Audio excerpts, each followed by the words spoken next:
Hey, everybody, real quick. If you need a recap of Cobra Kai Season 5, I've got you covered. Just hit the tab in the upper right-hand corner, and it'll take you right to it. Now, Season 6 picks up with really good vibes in the Valley. Johnny and Carmen are getting ready to welcome their new child. Most of the kids are getting ready to apply for colleges. Chosen is living with Daniel and Amanda. But everybody has one goal in mind, getting ready for the Sekai Taikai. And now, without John Kreese or Terry Silver to deal with, it seems like it should be pretty smooth sailing for Miyagi-Do / Eagle Fang, whatever they decide to call it. But both main senseis, we're talking Daniel and Johnny, have big plans for the Sekai Taikai. They feel like if they end up winning this thing, it could send their karate global. So you've got Miyagi-Do going worldwide, and Johnny has aspirations of getting Eagle Fang worldwide. While he's agreed to work with Daniel, he hasn't forgotten his mentality of aggressive teaching. In fact, before they head over to Miyagi-Do, Johnny decides to drive Miguel and Robbie over to his old dojo, that random abandoned building. They're going to break some bricks the old-fashioned way, Rocky IV style. They get bad news, though. The place has been torn down. So they just have to head on over to Miyagi-Do. And it's not like they aren't all getting used to each other. I mean, this is a typical friends become enemies, enemies become friends become enemies again situation. But for the current moment, it's all big one happy karate family, and they don't have to deal with Cobra Kai anymore. But with this new family comes a new name, and most of the kids have decided that the new name of the dojo is going to be Miyagi Fang. And when I tell you that this logo is terrible, it makes Mr. Miyagi look like he was a character in Morbius, that horrible, horrible Marvel movie. And when Daniel sees it, he says, oh, absolutely not. He gets together with Johnny and Chosen and says, there is no way that I am allowing Mr. Miyagi to look like that on a poster. But for Johnny, he actually likes it.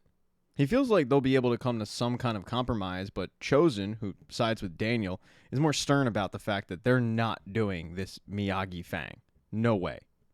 Chosen, though, takes it one step further. He says that the dojos should be called Miyagi-Do because that's the correct way of teaching karate. And he does make a good point. He says, well, it's not like Eagle Fang has an actual dojo to train at. Miyagi-Do is the only place. But this pisses off Johnny. The two get into a squabbling match, and they decide to settle it the next day on the mat. Nothing like a 65-year-old going against a 45-year-old with a bad back. As those two guys go to the store to grab some Bayer aspirin and Bengay, that night there's a little Miyagi Fang bonding experience when it comes to Miguel and Sam, who go on a double date with Robbie and Tori. And for both Robbie and Miguel, they thought it'd be a good idea, but for Sam and Tori, it's awkward. Yeah, they're working together currently, but it's not like they're friends. And they're definitely not double date friends. But while the group bounces through the arcade and they try to be cordial with one another, Robbie sees Kenny shooting hoops by himself. And Robbie knows that Kenny needs to be a part of this new dojo. Yes, they've had their differences, but he hasn't forgotten the promise he made to Sean to look out for his little brother. So later in the night, he approaches Kenny, but Kenny has really no interest in talking to Robbie. He blows him off. Robbie persists, though. He tries to get Kenny to listen to him, and he starts to explain how this new dojo would be better for him. And that's when he gets a big surprise, because Sean tells him to back off. Robbie had no idea that Sean was out. And he tries to explain his side of the story that, yeah, he made some mistakes by getting Kenny involved in Cobra Kai, but he's trying to rectify that. Sean, however, doesn't want to hear any of it. He feels like his buddy from juvie just took his little brother down a bad path, and now that he's out, he doesn't need Robbie. So his message to Robbie is pretty clear. Stay away from my brother. And Robbie has every intention of honoring that. At least for 5 minutes, until he sees Sean and Kenny out in the batting cages and decides to shoot a shot one last time to get Kenny involved in Cobra Kai. The conversation, though, goes from Robbie talking to Kenny to Robbie strictly talking to Sean. Sean telling Robbie to back off, and Robbie saying, no, dude, I'm not going to. Your brother has so much pent-up anger, and if he lets it out in the wrong way, he's going to end up where we ended up, in juvie. Do you want that? When Sean tells him that it's not his concern, Robbie says, no, I disagree with that. And of course, they have to get into a fight. Unlike in juvie, Robbie doesn't strike first. He waits, but he defends himself. Miguel jumps in, but he does the same thing. Even Tori and Sam jump in. And in the end, it's pretty clear that Sean and Kenny are no match for Sam, Robbie, Miguel, and Tori. Even though all four of them kind of took it easy on them. They really just defended themselves. But Sean, realizing that they're going to lose this fight if they continue it, decides, you know what, it's not worth it. Let's just get out of here. And he leaves. He does, however, have to have a conversation with his brother because he did notice the fact that Robbie, Miguel, even the girls, they had open shots to take and they didn't take them. And he has noticed that his brother is really, really aggressive. So while he wanted Robbie to stay away, he encourages his brother to go and visit this new dojo, see what Robbie's talking about. Maybe it could be some good because he clearly has seen a change from the Robbie he knew in juvie. As most of the kids were getting into a fight that day, Daniel was trying to stop one. He went over to both Chosen and Johnny. He pitched them on not doing this stupid fight and just realizing we're all working for the same side, but neither one of them wanted to hear it. And when Daniel gets home, he starts telling Amanda, I don't know if this tournament's worth it. I mean, we entered the Sekai Taikai to stop Terry Silver, but he's out of our hair, and maybe going into this is going to really pull us apart. And that's when Sam walks to the door. She doesn't tell her parents exactly what went down, but she does say, it's weird. Me and Tori feels like we crossed a little bit of a bridge. And it looks like now we have two bonsai badasses that could kick the competition's ass. And when Daniel hears all that, he thinks it could be a really good counter-argument for staying in the tournament. And while they thought that they won't have to deal with Cobra Kai in the Sekai Taikai, they might just have to, because as Johnny was leaving the hardware store where he was buying an axe, an actual axe, he got a text from an unknown number that said, show up at Coyote Creek. And he was convinced that it was John Kreese. But when he shows up, it's not John Kreese. It is Stingray. Stingray teaching karate to a bunch of middle schoolers under the Cobra Kai banner. He texted Johnny because he wants Johnny to help him. He wants to bring Cobra Kai back to the glory days, and he feels like Johnny is the best person to do that with. But Johnny's not interested. Cobra Kai almost ruined his life. He wants to leave that thing in the past. Even though Johnny doesn't want to, Stingray continues to pitch him on the idea of joining forces. Because he tells Johnny, Cobra Kai was awesome when you ran it. I mean, I know the way people look at me, but you probably thought the same thing, but you let me stay. You taught me so much, and it got to the point where I actually started liking the person I saw in the mirror. That was cool. He reminds Johnny that they still have a spot in the Sekai Taikai for Cobra Kai. And to win the Sekai Taikai, you're going to need a badass sensei. And he doesn't think Daniel LaRusso is it, but he certainly thinks that Johnny Lawrence is. But unfortunately for Stingray, Johnny's a changed man. And the next day, when it comes time for that big showdown with Chosen, he shows up and he concedes. He gave it a lot of thought and he realized that Eagle Fang is just another version of Cobra Kai. Cobra Kai is John Kreese's legacy. He doesn't want to be a part of that. Plus, he's realized that working with Chosen and Daniel, it's made him a better sensei. He's willing to do whatever it takes to lead Miyagi-Do to victory. And he wants to make sure that it's Mr. Miyagi's legacy that lives on, not John Kreese's. Well, I'd love to tell you that they still didn't fight. They did. I don't know who won. It doesn't really matter. The dojo is once again united, and they get a new member. Kenny shows up the next day for training, and he's welcomed in with open arms. But while they train, John Kreese is laying the groundwork. He shows up in Korea. He interrupts a karate class where he tells them, tell Kim Daeon that Cobra Kai is back. In episode 2, John Kreese links up with Kim, and he's known her since she was a little girl. He learned how to do karate from her grandfather. So these two are old friends. But because John Kreese was behind bars, when Kim came over to help Terry Silver, he unfortunately didn't see her. She tells him that she came over to the States because she was blinded by the promise of bringing her grandfather's karate to the world, but that wasn't the case. And Kreese stops her and says, well, it still can be. Cobra Kai has earned a spot in the Sekai Taikai, so let's go win it. And while she would say yes, her grandfather, on the other hand, he's a different story, and Kreese is going to have to win him over. He pitches Master Kim on going to the Sekai Taikai as Cobra Kai, but Master Kim just says no. He starts blaming his granddaughter for the promises that she made when she left for America, the promises that she didn't keep because of Terry Silver. And he even gets pretty personal with his attack, saying, this is why you're never going to be a master. Kreese, however, continues to pitch Master Kim on the idea of going to the Sekai Taikai, but Kim laughs him off, and at one point he says, you were never a good student, in fact, you're not a good sensei. To which Kreese says, I'm not a good sensei, well, Did she tell you how one of my students dominated 4 of your students? And Master Kim actually likes this little bit of gumption, so he says, you know what? Yeah, I'll give you a chance. He sends Kreese on a death mission to find his family knife. This knife is located deep in the jungle in a cave that's protected by a cobra. And when Kreese gets there, he tries to grab the knife, but the cobra strikes and bites Kreese. And the poison quickly starts to take effect. He starts to have a fever dream. It's as if he's Ebenezer Scrooge and he's visited by 3 ghosts, one of them being Terry Silver, the other one being a young Johnny Lawrence. A lot of soul searching going on in this fever dream. But after fighting off his demons, he heads back in that cave. He is able to get the knife, and he's even able to cut the head off the cobra. And he wins Master Kim's blessing.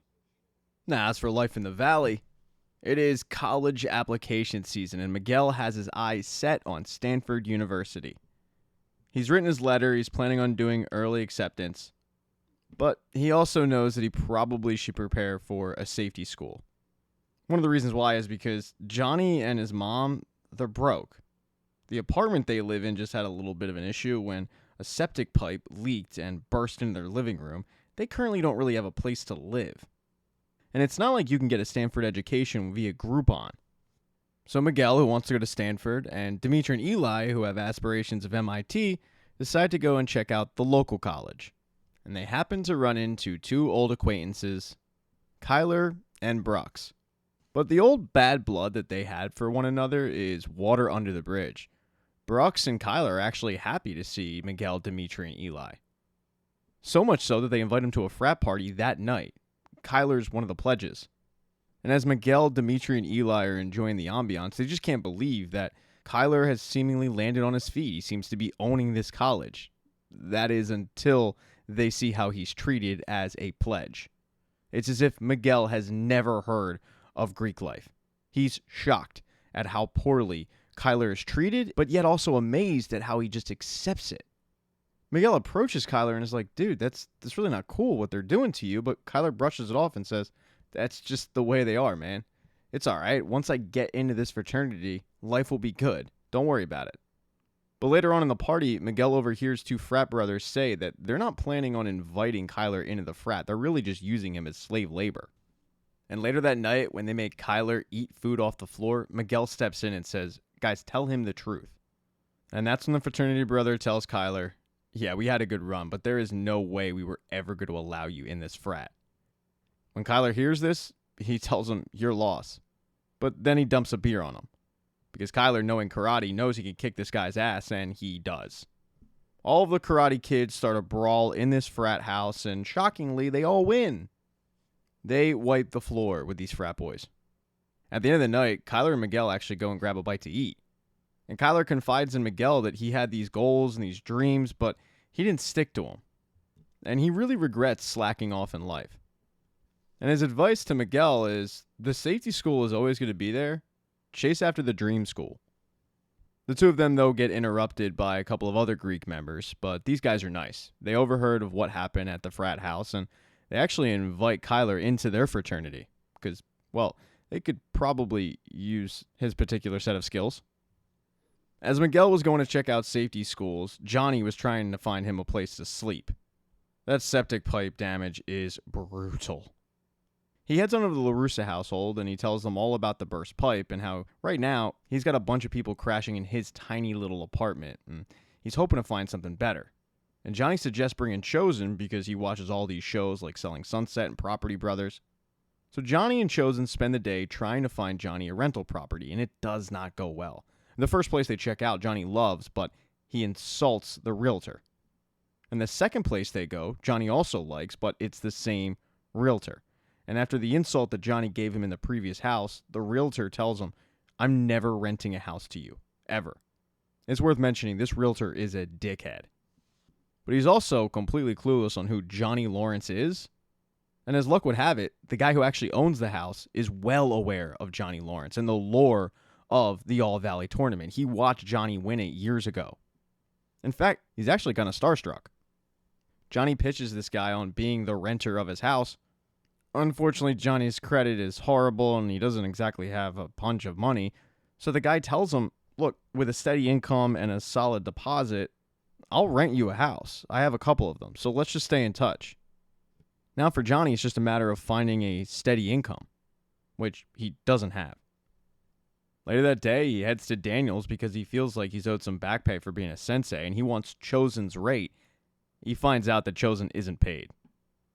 If they win the Sekai Taikai, he can get paid, but that's months down the line, and he needs money and a steady income today. Daniel tells him maybe it's time he just does what he does and gets a 9 to 5, but the way that Johnny interprets that is that Daniel's offering him a job. So the next day, he shows up in a suit and a tie, and he's ready to work at LaRussa Auto. Daniel, recognizing that Johnny's pretty hard on his luck at the moment, doesn't want to just turn him away. He wants to find him a job, but Johnny finds his own job because he ends up selling a car. And the person he sells it to gives Johnny a glowing recommendation. So the steady income appears to take care of itself because you're looking at the new sales associate at LaRussa Auto, John Lawrence. In episode 3, it's time to find out the gender of Johnny and Carmen's baby. They have plans on doing this big gender reveal party, but it kind of gets ruined because a package gets delivered early, the boys hear ticking, they get curious, they open it up, and they find out that it's a girl. Yay! That's cool. So Johnny's officially going to be a girl dad, and the best news is he's got plenty of opportunities to practice with Devin, with Sam, and with Tori. But he's noticed something with Sam and Tori. Since they've kind of found this common ground, they've lost that edge, that eye of the tiger, if you will. And it's not just Johnny who's noticed it. Devin notices it too. She turns to both Daniel and Robbie and says, "What the hell did you guys do?" And the boys take no responsibility. They just say, well, they're friends now. But Devin knows that this is a recipe for disaster, and so does Johnny. They know that if these two don't go hard in training, then they're going to get their ass kicked at the Sekai Taikai. So they have to formulate some kind of plan to get these girls angry. And Johnny thinks he has the perfect plan. He's going to enact it that night. He's going to host a slumber party. While Johnny and Devin prepare for the slumber party that they're going to host, Daniel's making space in the Miyagi shrine for Chosen. Amanda's kind of pressured him to get Chosen out of the house, and he doesn't want to totally kick him out, so this is the next best option. So it forces Daniel to pack up Mr. Miyagi's things, which he doesn't really like doing. And as Chosen and Daniel are moving the bed, they notice that there's a hidden compartment built into the floor. Daniel has certainly never noticed it before, and when he opens it up, he finds a chest. At first, Daniel, who has the utmost annoying respect for Mr. Miyagi, doesn't want to open up this chest. And Amanda says that's ridiculous, Daniel. He's not here anymore. Even though it's his stuff, we have to open it. Amanda's able to convince both Chosen and Daniel to open up the safe, and when they do, they find a ton of artifacts in there. There's a newspaper clipping from 1947 about how a guy was hospitalized and got beat up pretty good for a valuable necklace. And in that article, the attacker is a guy named Keisuke Miyagi. Chosen and Daniel start trying to figure out who this guy is. Maybe it's Mr. Miyagi's brother, but neither of them knew that Mr. Miyagi had a brother. They then find a passport for a guy that clearly is Mr. Miyagi. I mean, the picture is identical, but the dates are wrong. It says that Mr. Miyagi was born in 1918 when Daniel thinks he was born in 1924. And Amanda has to let him know, Daniel, believe it or not, people do lie about their age quite a bit. With the passport comes an address, and they decide that if Mr. Miyagi did in fact live there, maybe they can go poke around and find out more information about him. Because it's obvious that Daniel didn't know everything about his mentor. The address leads them to a boxing gym in a seedy part of town. And when they ask for the owner takes off running. That's because the owner thinks that Daniel's a member of the feds, and, well, he's back on his taxes a little bit, doesn't really feel like paying him. I don't blame him. Daniel and Chosen have to literally tackle this guy, explain they aren't the feds. They're just there to talk about Mr. Miyagi and his connection with this place. The good news is the guy does know who Mr. Miyagi is, because around those parts, Mr. Miyagi's a legend. Turns out Mr. Miyagi was a silent partner in this boxing gym, and he was really, really close with the current owner's grandfather. Daniel can't quite figure out, though, why Mr. Miyagi would use this place as an address and why he would have a fake name. And the guy that runs the gym lets him know that usually that's an indication people have something to hide. Daniel takes offense to this and says back, Mr. Miyagi had nothing to hide. And the guy that runs the gym says, well, then why did he flee the country? Miyagi fled America because of something about a robbery? He needed my grandfather to help him get lost. That's when Daniel pulls out the newspaper clipping from the 1940s and the story connects. Mr. Miyagi was clearly the guy that stole the necklace. The owner of the gym can tell that Daniel's really upset about this, and he says, look, man, we all make mistakes. Your guy messed up, but all I can tell you is my grandfather trusted Miyagi with his life, and he didn't throw that kind of praise around. When Daniel gets home later that night, he's still shook by this revelation. The idea that Mr. Miyagi wasn't the choir boy? Oh my God. Daniel's just having a really, really tough time with the fact that his mentor made a mistake roughly, carry the 5, add the 2, 77 years ago. I mean, folks, Daniel is legitimately hurt he feels lied to. And Amanda and Chosen both try to make him feel better. They remind him of the fact that Mr. Miyagi was a good man, but now Daniel's kind of questioning everything. As Daniel was finding out that Mr. Miyagi was the bad boy from Okinawa, the bad boy from the Valley, Johnny Lawrence, was trying to get his 2 star pupils to kind of unleash their anger a bit. And the reason why he chose the sleepover is because he remembers back in high school, Allie would go on these sleepovers and she'd come back and there would just be nothing but drama and conflict because people would talk, rumors would spread. So Johnny feels like this would be the perfect opportunity. And he tries, folks. I mean, he really tries to create this drama. He takes cell phones, he pretends to be Miguel, he pretends to be Robbie. But the thing is, he sucks at it. Sam and Tori are able to figure out exactly what he's doing. Tori and Sam confront both Devin and Johnny about this, and Devin owns up to it but says, we were trying to make you get your edge back. And Johnny pipes in and says, I want you guys to hate each other, but in a friendly way. And both Tori and Sam are so disgusted that they just say, we're going to call an Uber. As the girls are waiting for their Uber, though, Johnny's plan starts to actually take effect. The girls start talking, and they start talking about their past, rehashing old things that they probably shouldn't be talking about. When Devin and Johnny step outside, they see that both Sam and Tori are about to really, really kick off a huge argument. And in the past, they probably would have. They probably would have come to blows. But these two have matured, and Sam just apologizes for what she did to Tori back in the day, and everything's squashed. No matter how hard Johnny tried to get these two girls to not like each other, they just don't fall for it.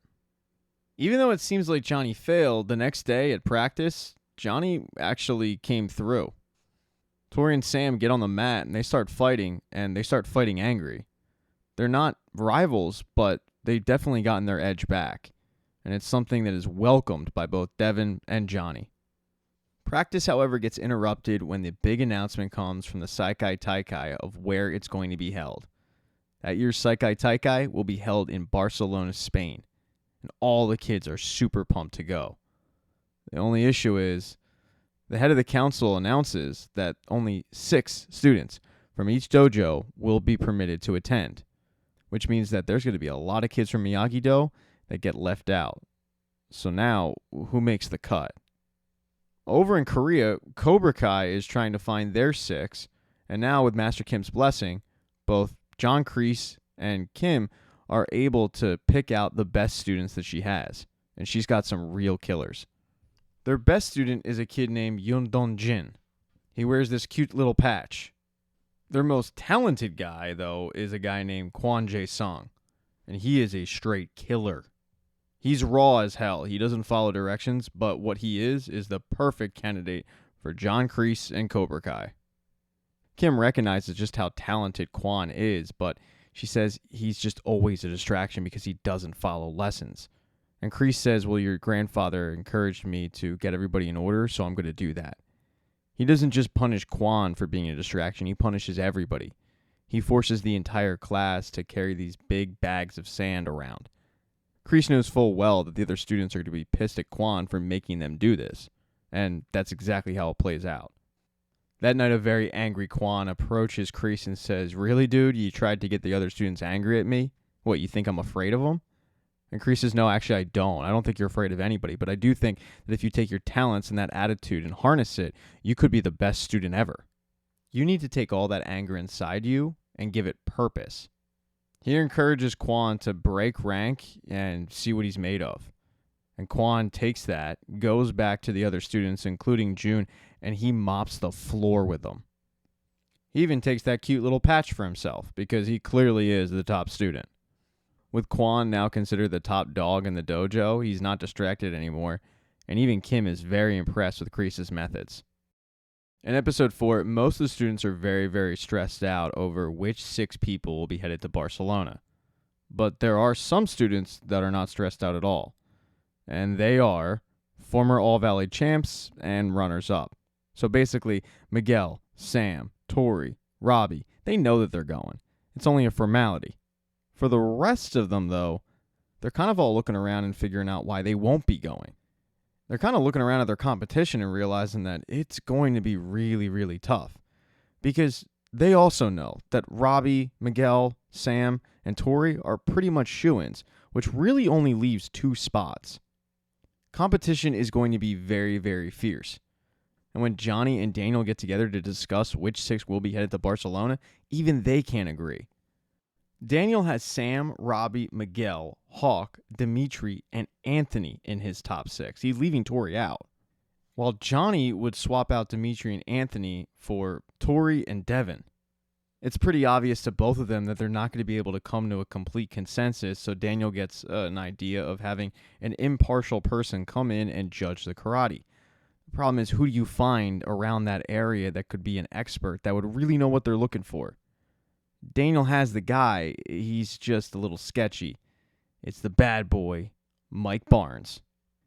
The next day, everybody agrees that Mike Barnes is going to come in and he's going to be the impartial judge on who the top 6 students at Miyagi-Do are. He's going to be in charge. He's going to put them through the ringer. And boy, is he aggressive. He puts the students through a variety of exercises, including chasing a chicken. Obviously, this guy's a big Rocky fan, as am I. By the way, Kenny won the chicken competition. He actually caught it. There's also an endurance challenge where the kids have to hold a rock and squat against a wall. Devin ends up winning that. There's a bunch of other exercises, and he just sits there jotting down notes in his notebook. And at the end of the day, he comes up with the top 12 students. He's going to narrow it down to 6 later. But the top 12 students are Sam, Robbie, Miguel, Tori, Hawk, Kenny, Dimitri, Devin, Chris, Mitch, who now is going by Muscles, and Anthony. For some, like Anthony, they're just happy to be there. But for others, like Devin, well, she's pissed. Because she overheard Barnes giving compliments to Kenny for catching the chicken, and even for Sam and Tori for being aggressive, but she never got a compliment for her endurance test. She feels like she's not getting a fair look, and she complains to Johnny about this. And Johnny, who clearly thinks that Devin is one of the top 6, reassures Devin that Barnes is giving her a closer look. That night, a lot of the 12 students that have made it to the final 12 stick around and they continue to train at Miyagi-Do. Dimitri is no different, but Dimitri decides not to train. He's getting ready for a date that night with Yasmin. When Yasmin shows up, she can't believe that Dimitri is still planning on going to this date. Because Dimitri was a part of that crew that's just kind of happy to be involved in the top 12. And Yasmin says, "You're acting like a loser. I don't date losers. You need to stay and train and go win this thing. That's going to turn me on." And Dimitri, wanting to turn on his girlfriend, I understand why, by the way, but Dimitri, who wants to turn her on, says, "All right, fine, I'll stay and I'll train, and I'm going to make it in the final 6. And now he's got a whole different mindset heading into the next day. The next day's training is primarily going to be a capture the flag type game, but the kids are all wearing flags. You have to use your karate skills to capture as many flags as possible, and then it's going to be decided on who the final 6 will be. Before they kick off the game, Johnny goes over to Barnes and says, "Hey, make sure you're taking a look at Lee." But Barnes doesn't take kindly to that. He doesn't want to be pressured to take a look at one student over the other, so he kind of dismisses Johnny. But during the competition, Johnny continues to point out Lee, and it gets to the point where Barnes has to look at him and say, "Dude, back off." And while Johnny and Barnes are having this conversation, Barnes is missing Lee actually perform and do well. And as soon as Barnes looks at Lee, she's getting flags taken from her. It's very, very frustrating for Devin. At the end of the competition, it is clear to Barnes that the top 4 are Miguel, Tori, Robbie, and Sam. The other two, he's going to go back to his notes and he's going to decide that night who those people are, and he will let everybody know the next day. But for Johnny, he can't wait for the next day. He has to find out that night. He goes over to Barnes' shop, and at first he apologizes for being a little bit aggressive towards Devin, but it doesn't take too long in the conversation for Barnes to figure out that the real reason why Johnny's shown up is because he wants to know if Devin made the cut. And Barnes says, no, she didn't. In fact, she was one of the worst students that you have. These two alpha males start exchanging insults, and it's not too long before they're throwing elbows at each other. And what's really stupid is they're doing it near an active table saw. I mean, this is a word to everybody out there. If you're going to get into a karate fight with somebody, make sure the table saws are turned off. It's just a recipe for disaster. And luckily, no limbs were cut off in this scene. But at the end of it, Barnes is shocked because Johnny comes out on top. I mean, Johnny kicks his ass. It gives Barnes a newfound respect for Johnny, and he says, I was really just looking for a fight. I wanted to get that aggression out, but you're probably right. I'll go back in my notes, and I'll give Lee a fair shake. The next day, when it comes time to find out who the final two going to Barcelona will be, Barnes calls everybody into the forest. He announces that he went back in the night and he looked and gave everybody a fair shake, and what he decided was the competition is way too close to call. So he's hidden 2 flags in the forest. It's a no-holds-barred competition. Go find the flag and return it, and you're going to Barcelona.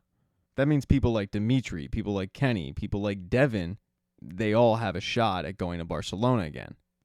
Barnes gives everybody about 5 minutes to prepare, stretch, go to the bathroom if they have to, and then the competition will kick off. For Devin, you would think that this news would be good, but it's not. She's worried. She looks around at her competition and she realizes that people like Kenny, they're faster. Dimitri's bigger. Hawk is Hawk. She's worried about her chances.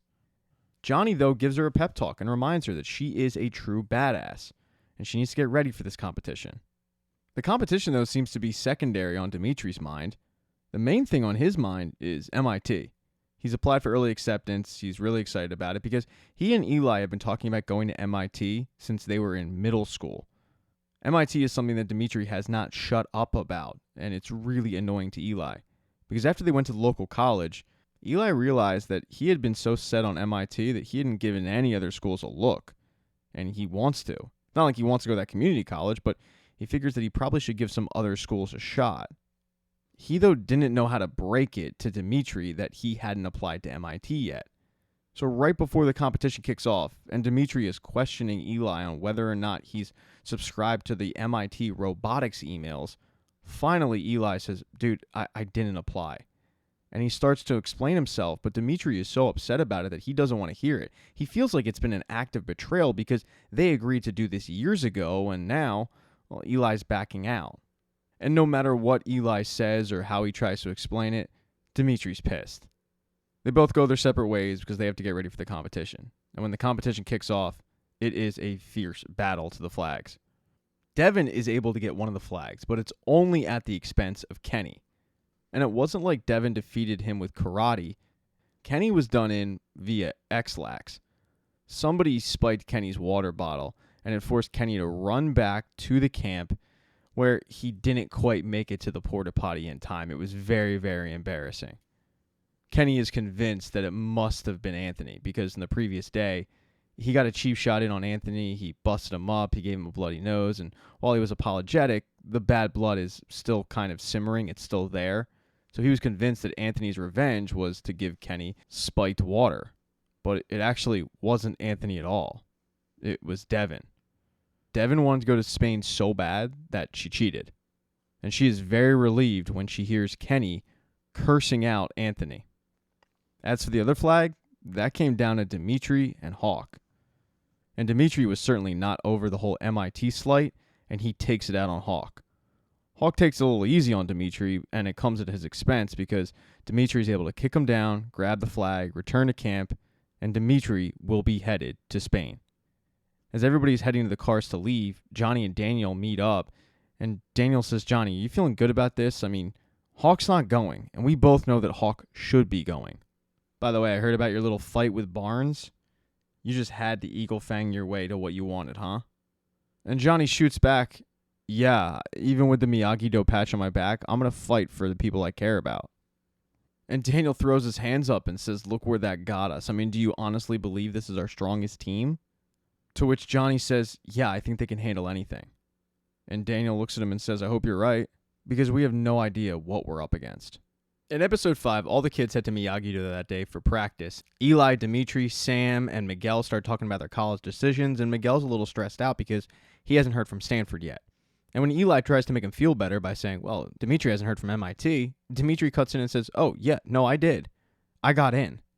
And then he just starts gaslighting all of them, making stuff up, saying, why are you guys look all surprised?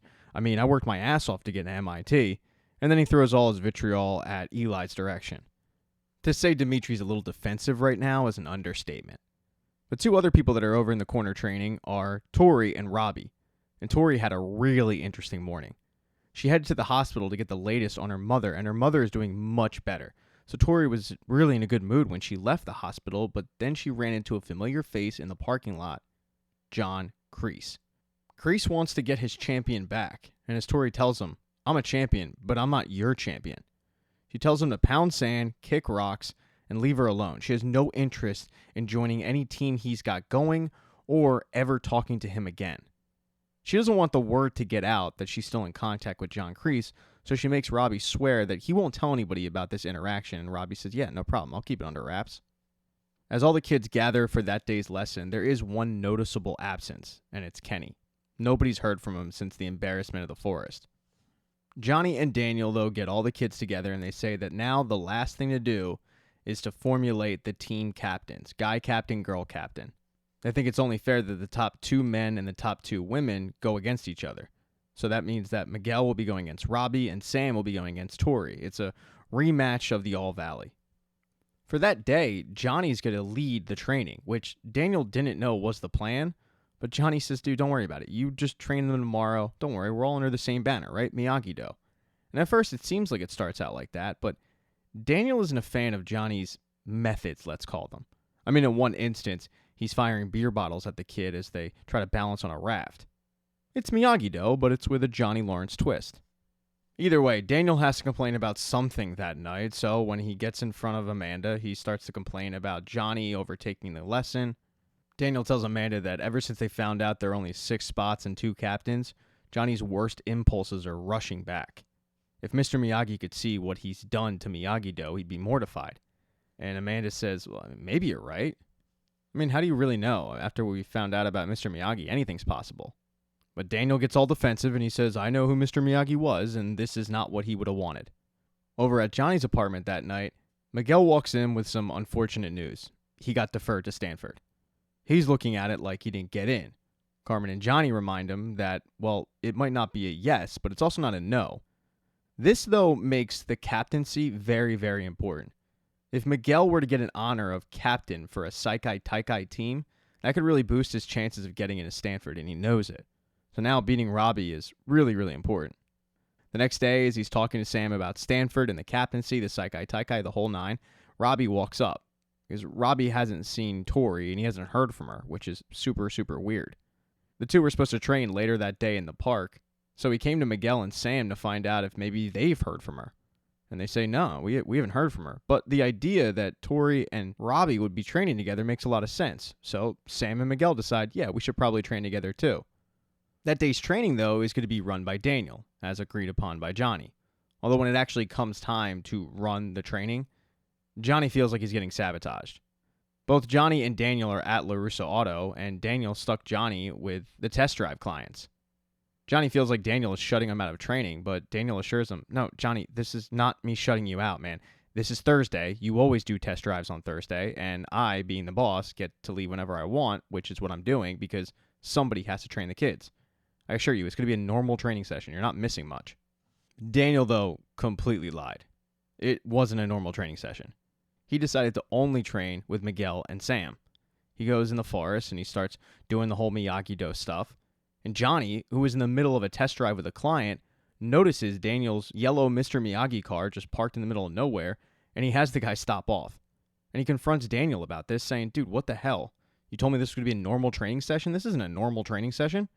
Daniel shoots back, I don't have to explain myself to you. Yeah, we're a partnership in the dojo, but we're just reviewing kata out here, man. It's not that big of a deal. But then Daniel gets really pissed off because he notices that Johnny was on a test drive with the client, and that's just not a good look for his business.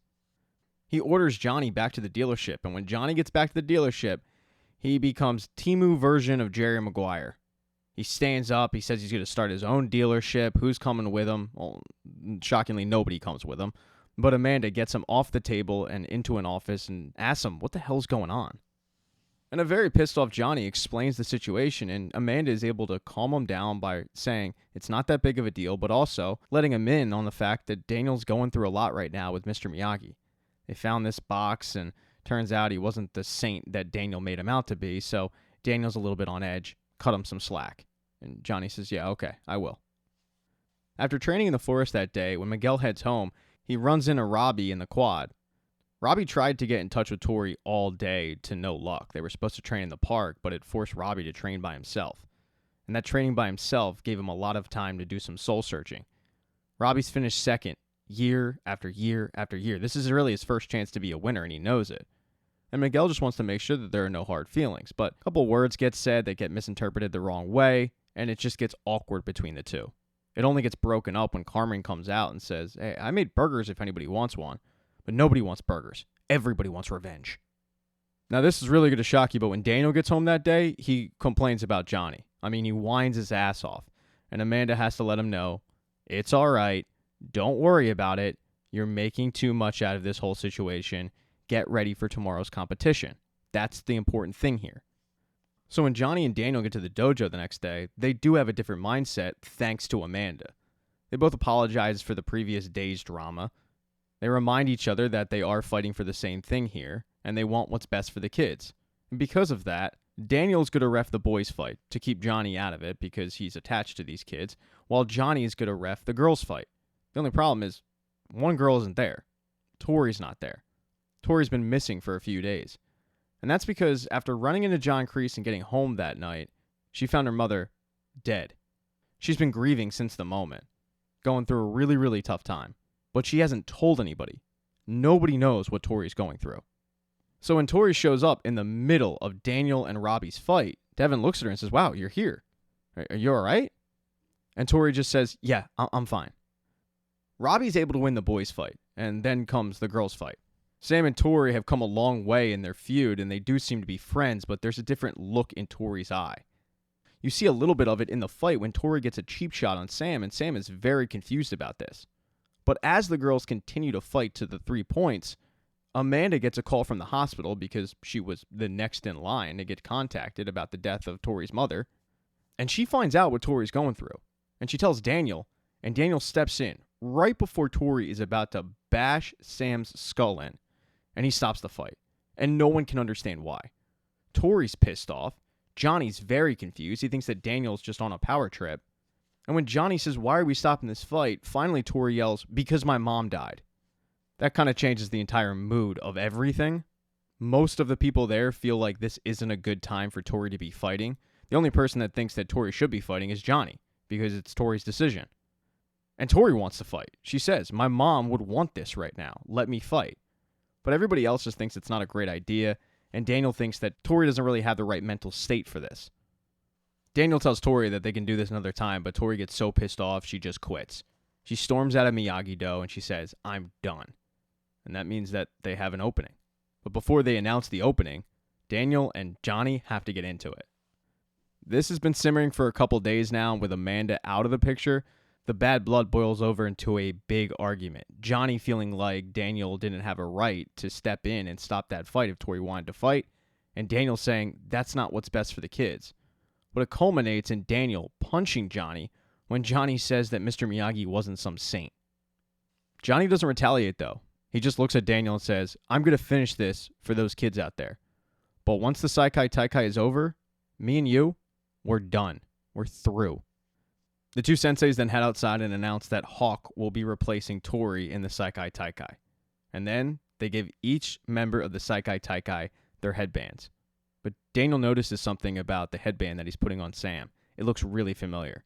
And when he's done putting it on Sam, he runs in and he checks that Mr. Miyagi box, and he finds out that Mr. Miyagi fought in the Sekai Taikai. And it was a bloody affair. I mean, that thing is, well, it's got blood on it, so it must have been a bloody affair. Now all that's left is for the kids to head to Barcelona. And when they arrive, they start eyeing up their competition. And that's when they're surprised because these 3 Korean kids show up dressed in Cobra Kai gear. And that's when they see Kim and John Kreese. And Daniel and Johnny are like, you got to be kidding me. This guy again? How did he show up here? But then they get a real shock because out of the shadows steps Tori. And that is something that literally nobody knew was going to happen. Now, episode 6 starts off right where episode 5 left off, with the introductions of the Sekai Taikai, but mainly the shock for Miyagi-Do of finding out that Tori has joined Cobra Kai. After the initial introductions, all the teams head to the hotels, and there's a little bit of infighting going on with Miyagi-Do. You've still got some tension going on between Dimitri and Hawk, Dimitri not shutting up about getting into MIT, and this plays out when they have to pick rooms. But they put that tension aside, though, when Cobra Kai shows up, and Quan starts to talk a bit of smack, but while it's annoying, they brush it to the side. Maybe that's because they get distracted when Tori finally walks in, but she doesn't say anything to him. She walks right by them. She doesn't want to talk to him. And that might be because Tori is only there with Cobra Kai out of necessity. She never felt like she was going to get a fair shot with Miyagi-Do, especially with Sam. She didn't think she would be captain. It's not like she wanted to team up with Kreese. She's not a huge fan of Kim, and Kim lets her know as soon as she arrives at the hotel that she didn't even want her on the team. So it looks like there's not only infighting going on with Miyagi-Do, there's a little bit of infighting going on with Cobra Kai because of Tori. The infighting, though, with Miyagi-Do continues a little bit with the senseis. There's still a little bit of bad blood between Johnny and Daniel. I mean, Johnny flat out lets Daniel know, we're here next to each other, we're not here together. Johnny wanting to take Kreese out at the knees, and Daniel saying, no, you represent Miyagi-Do. But even with a little bit of tension, they end up rooming together, and they end up going to the cocktail party that night, where Daniel's main objective is securing sponsorships for Miyagi-Do, which means he needs Johnny to be on his best behavior. But one of the issues he has is he doesn't know where Chosen is. He hasn't been able to get in touch with him, and he's really hoping that he shows up at this cocktail hour. It isn't like Johnny's looking for a fight when it actually comes time to go to the cocktail hour, but he seems to find one in the buffet line. There's a guy in front of him who steals both steaks, including the last one on the plate, and Johnny takes offense to it because he wanted a steak. Daniel, who's in the midst of talking to some sponsors, sees that there's a commotion going on, so he runs over to interject, and he's able to calm the situation. When he gets Johnny alone, he says, dude, what the hell? I mean, that guy could have been a sponsor. And Johnny says, no, that guy's a steak thief. Both Johnny and Daniel continue to make their way around trying to secure sponsorships, Daniel being more professional with it, Johnny, however, being more blunt. It's while doing this tactic that John Kreese walks up and interrupts Johnny's, we'll call it a sales pitch. It's during this that John Kreese shows off his newfound dagger, and he starts making subtle threats to Johnny, and Johnny, not backing down from that, starts to go back at Kreese. Daniel, who once again is trying to secure sponsorships, sees this and he goes to interrupt. That's when the whole room gets distracted by an obnoxious, not American, an obnoxious Japanese man named Chosen. He comes in drunk, yelling the Miyagi-Do name. It's a pretty embarrassing look for Miyagi-Do. They run to see what the hell's going on with Chosen, and he explains that he went to Okinawa to win over Kamiko, but some younger, better-looking guy in a towel answered, and it kind of threw him into a spiral a bit. He's still recovering from that heartache. After getting Chosen under control, Daniel goes back to trying to secure sponsorships. He's talking to one sponsor that is in charge of the equipment for the tournament, and Gunther, the head of the tournament, is also there as well. That's when Daniel decides to take out Mr. Miyagi's headband. He asks if they know anything about it, and they can both tell that it's really old and it's official Sekai Taikai, but yeah, they don't know much. Gunther tells him that there is one man who might know about it. It's someone named Master Serrano. Luckily for Daniel, he used to live in Barcelona, so Gunther's going to look in to see if he can get in touch with him and give Daniel any answers. While they don't secure any sponsorships at the cocktail hour, because of that, I guess it wasn't a total bust. Now, while the senseis were at the cocktail hour, the kids were doing a photo shoot, but after the photo shoot, things got interesting. Robbie finally got a chance to talk to Tori, and he just wants to understand her decision. He apologizes for everything that happened with her mom, but when he broaches the topic about why she joined Cobra Kai, She just doesn't want to talk about it and brushes him to the side. A little while later, Devin goes to talk to her, and she says, I understand why you did what you did. And Tori chuckles and says, well, that makes one of us. Tori asks Devin if everybody hates her, and she says, no, they're just worried about you. They're worried about you and also Robbie, which is confusing to Tori, and Devin explains that they need Robbie on his game, and now with Tori here, it's pretty clear that he's not on his game. That's troubling. Sam then walks in, interrupts the conversation, and tells Devin that they gotta go. But before they do that, Tori actually asks Sam to wait back so that she can talk to her. She kind of wants to clear the air, and Sam says, look, I'm so sorry about your mom. I've never lost a parent, but what upsets me is I thought we were friends, and I would have helped you through this. I mean, you didn't come talk to me. Hell, you didn't even come talk to Robbie. And Tori says, no, I did. I talked to Robbie when Kreese first showed up. That is big news to Sam. She had no idea. Before she leaves, though, she does tell Tori that while they are friends, if it comes down to it on the mat, she's not going to hold back. Most of the boys, though, are doing a really stupid spin kick competition that is kind of being orchestrated by Quan and Cobra Kai. No one can seem to best Quan, and Quan ends up baiting Robbie into the competition. He starts coming at Robbie's ego, and Robbie says, okay, well then let's make a bet. Our room keys for yours. Robbie feels like this is a guarantee. He's getting them an extra room. But Dimitri does not like that. He feels like Robbie's gambling. This isn't a sure thing. And at first, it looks like that Robbie was right. His first kick is the highest one. But then Quan goes. And he bests Robbie by a lot, snagging their room keys and sending them packing. So now Cobra Kai are all going to have to bunk up in, I think, 1, maybe 2 rooms. Because of the gamble that didn't pay off, once they do get back to the rooms, there's a lot of finger pointing going on, and most of it has to do with Robbie. And that's when Sam brings up that Robbie didn't tell anybody Tori was approached by Kreese. And he says, yeah, I didn't tell anybody because she told him to get lost. It was before her mom died. I didn't know she was going to do this. And Sam throws her hands up and says, how could you not know? This is what Kreese does. He played you, he played her. And while Robbie doesn't see it like that, the rest of the team sure does. But the fact is, Robbie is distracted by Tori's presence. And that night, while everybody sleeps, he sneaks off to go have a conversation with Tori, feeling like maybe now's a better time. But Tori says no, it's not. She makes it clear that while they're there, they need to focus on karate, not their relationship. Basically putting the relationship on pause, which hurts Robbie even more. Not good timing with the next day being the first competition. The Sekai Taikai is a points-based competition. With the first competition, everybody's broken up into brackets of 4 teams each. Miyagi-Do just happens to run into Cobra Kai. The first competition has to do with the captains. If one of the captains hits the mat, they're done. The team is out. Miyagi-Do's objective, protect the egg. Tori, having been at Miyagi-Do, knows that that's the game plan. So she tells Quan what they should do, but Quan dismisses her, because just like Kim, Quan doesn't want Tori there. Tori, though, goes and complains to Kim about this, and Kim says, what are you telling me for? Give the boys no choice. So that's exactly what Tori does, giving Quan and his team no choice and attacking Miyagi-Do head on. Quan squares off with Robbie, and it looks like Robbie's going to get the best of Quan, but he gets distracted by Tori, he ends up getting defeated, and Miyagi-Do ends up getting eliminated from the challenge. It's something that literally everybody notices. Robbie, who's the captain, his head is not in the game. This means that they're going to have to watch Cobra Kai go against a team called the Iron Dragons, whose coach happens to be the steak thief. His name's Marco. And while Cobra Kai thought they were the top dogs, no, the top dogs are the Iron Dragons. They're led by Axel, who's the male captain, and Zara, who's not only an influencer, but she's the female captain and a badass. And they wipe the floor with Cobra Kai. The Iron Dragons put everybody on notice. In episode 7, after a couple events, Miyagi-Do is getting their ass kicked. It's pretty clear that something needs to change up. There's still time, though. They have 2 events until the elimination rounds start to begin. Tension, though, is brewing between both senseis. Johnny starts telling Daniel, you're telling them to take it easy? This is a competition. They need points. They can't take it easy. But Daniel just doesn't agree with Johnny's approach. The conversation gets more and more contentious until finally Johnny says, you know what's bullshit?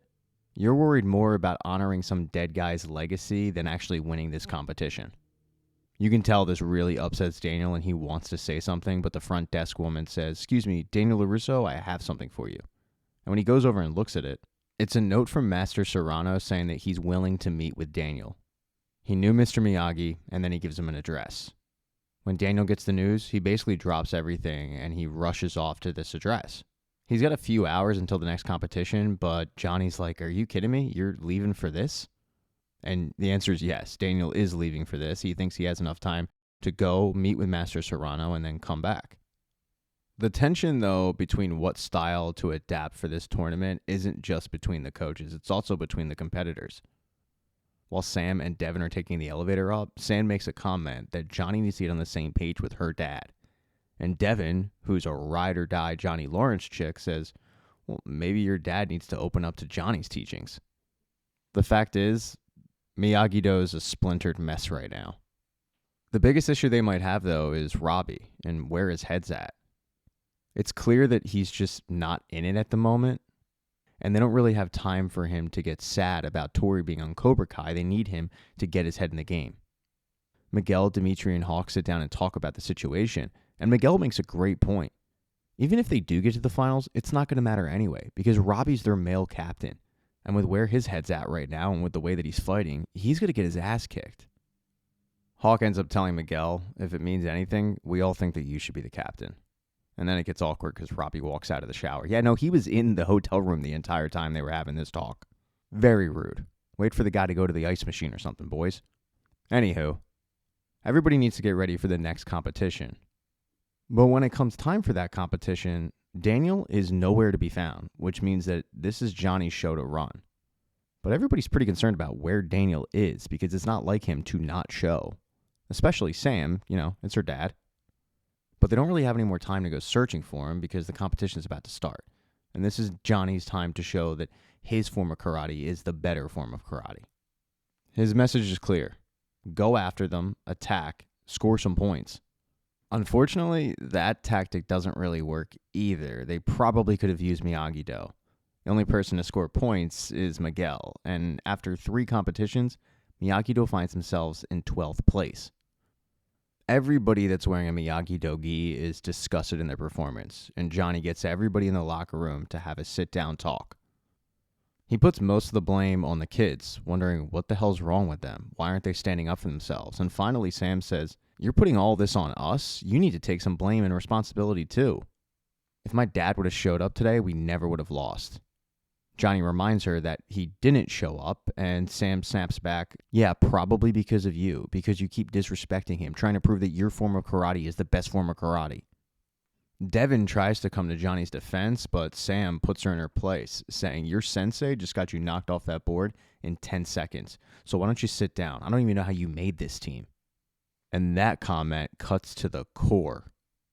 There's a second of awkward silence, and Dimitri decides to break it by bringing up MIT, which Hawk is sick of hearing about, and he tells him as much. Yeah, if anything, the infighting in Miyagi-Do has gotten worse, not better. This little sit-down talk ends with all of them just walking out, disgruntled. After a little bit of time, Devin seeks out Johnny. Johnny's always been a mentor to Devin, and something's been eating at Devin this entire time. And the comment from Sam certainly didn't help. And that something is the fact that she cheated to get there. Now that she's actually made the team and she's getting her ass kicked, she's realizing that cheating wasn't the way to go because she clearly wasn't good enough. She should have accepted that. Johnny sits her down and tells her that if he had $1 for every time he had a regret in life, he'd be a millionaire. She can't focus on regret right now. He takes a lot of the responsibility, saying that he put undue pressure on her. But what she needs to focus on now is just kicking ass on the mat. And this makes Devin feel a lot better about everything. Once Devin leaves, Johnny pulls out his cell phone and he calls Daniel. Now, Daniel doesn't answer, and Johnny has no idea where Daniel is, but he leaves him a voicemail saying that, yeah, they have their differences, but the one thing they do have in common is they're always there for the kids, and the kids need him. And Johnny admits in that moment, Johnny needs Daniel as well. So while he has no idea where he is, he tells Daniel, "Get your ass back here." Well, that's a nice kumbaya moment between former enemies turned frenemies. Couple floors up, that's not the case when Miguel runs into Robbie. The frustration of Robbie's head not being in this tournament and the fact that Miyagi-Do is floundering has just eaten away at Miguel and he can't take it anymore. He freaks out at Robbie, saying that if he can't get his head in the game, he needs to give up the captaincy. Because the way that he's fighting right now is costing the team big time, and they're about to go home. The elimination round is about to begin. While Robbie would love to come back at Miguel with something, he really can't because he knows that Miguel is right. But he also knows he needs to get ready for that elimination. When it comes time for that competition, Daniel is once again missing, and Sam is really, really concerned. Johnny tries to calm her down and tell her that he's sure that her dad is just hung up at the moment with something else, and he's fine, because he needs her head in this game as well. If they lose this competition, they're going home. They're the 12 seed facing the 5 seed. And it's looking bleak there for a little bit until Johnny listens to what his students said and encourages them to use Miyagi-Do as well as his Eagle Fang Karate. This works.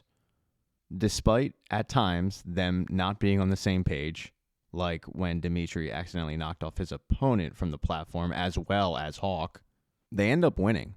Mainly thanks to Miguel, because Robbie's head once again wasn't in it. He got distracted by Tori and eliminated pretty quickly.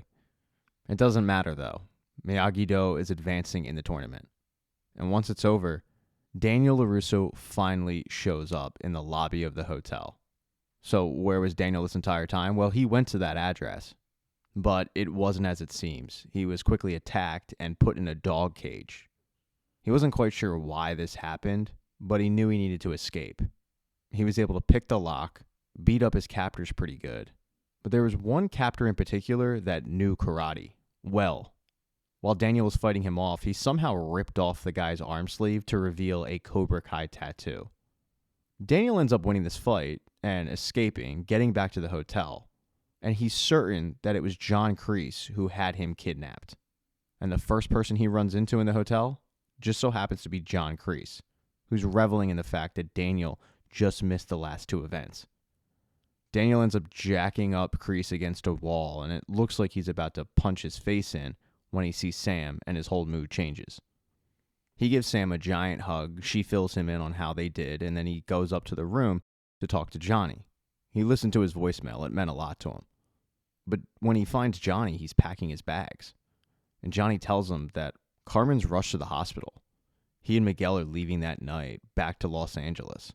In episode 8, with Johnny leaving for California, Daniel ends up calling up Chosen, who's ready to kind of put the booze down. He fills Chosen in on everything that happened to him. And the way that Daniel figures it, Kreese knew about his search for Miyagi and information thanks to Kim, who was in the vicinity of the conversation with Gunther and the woman who dealt with apparel.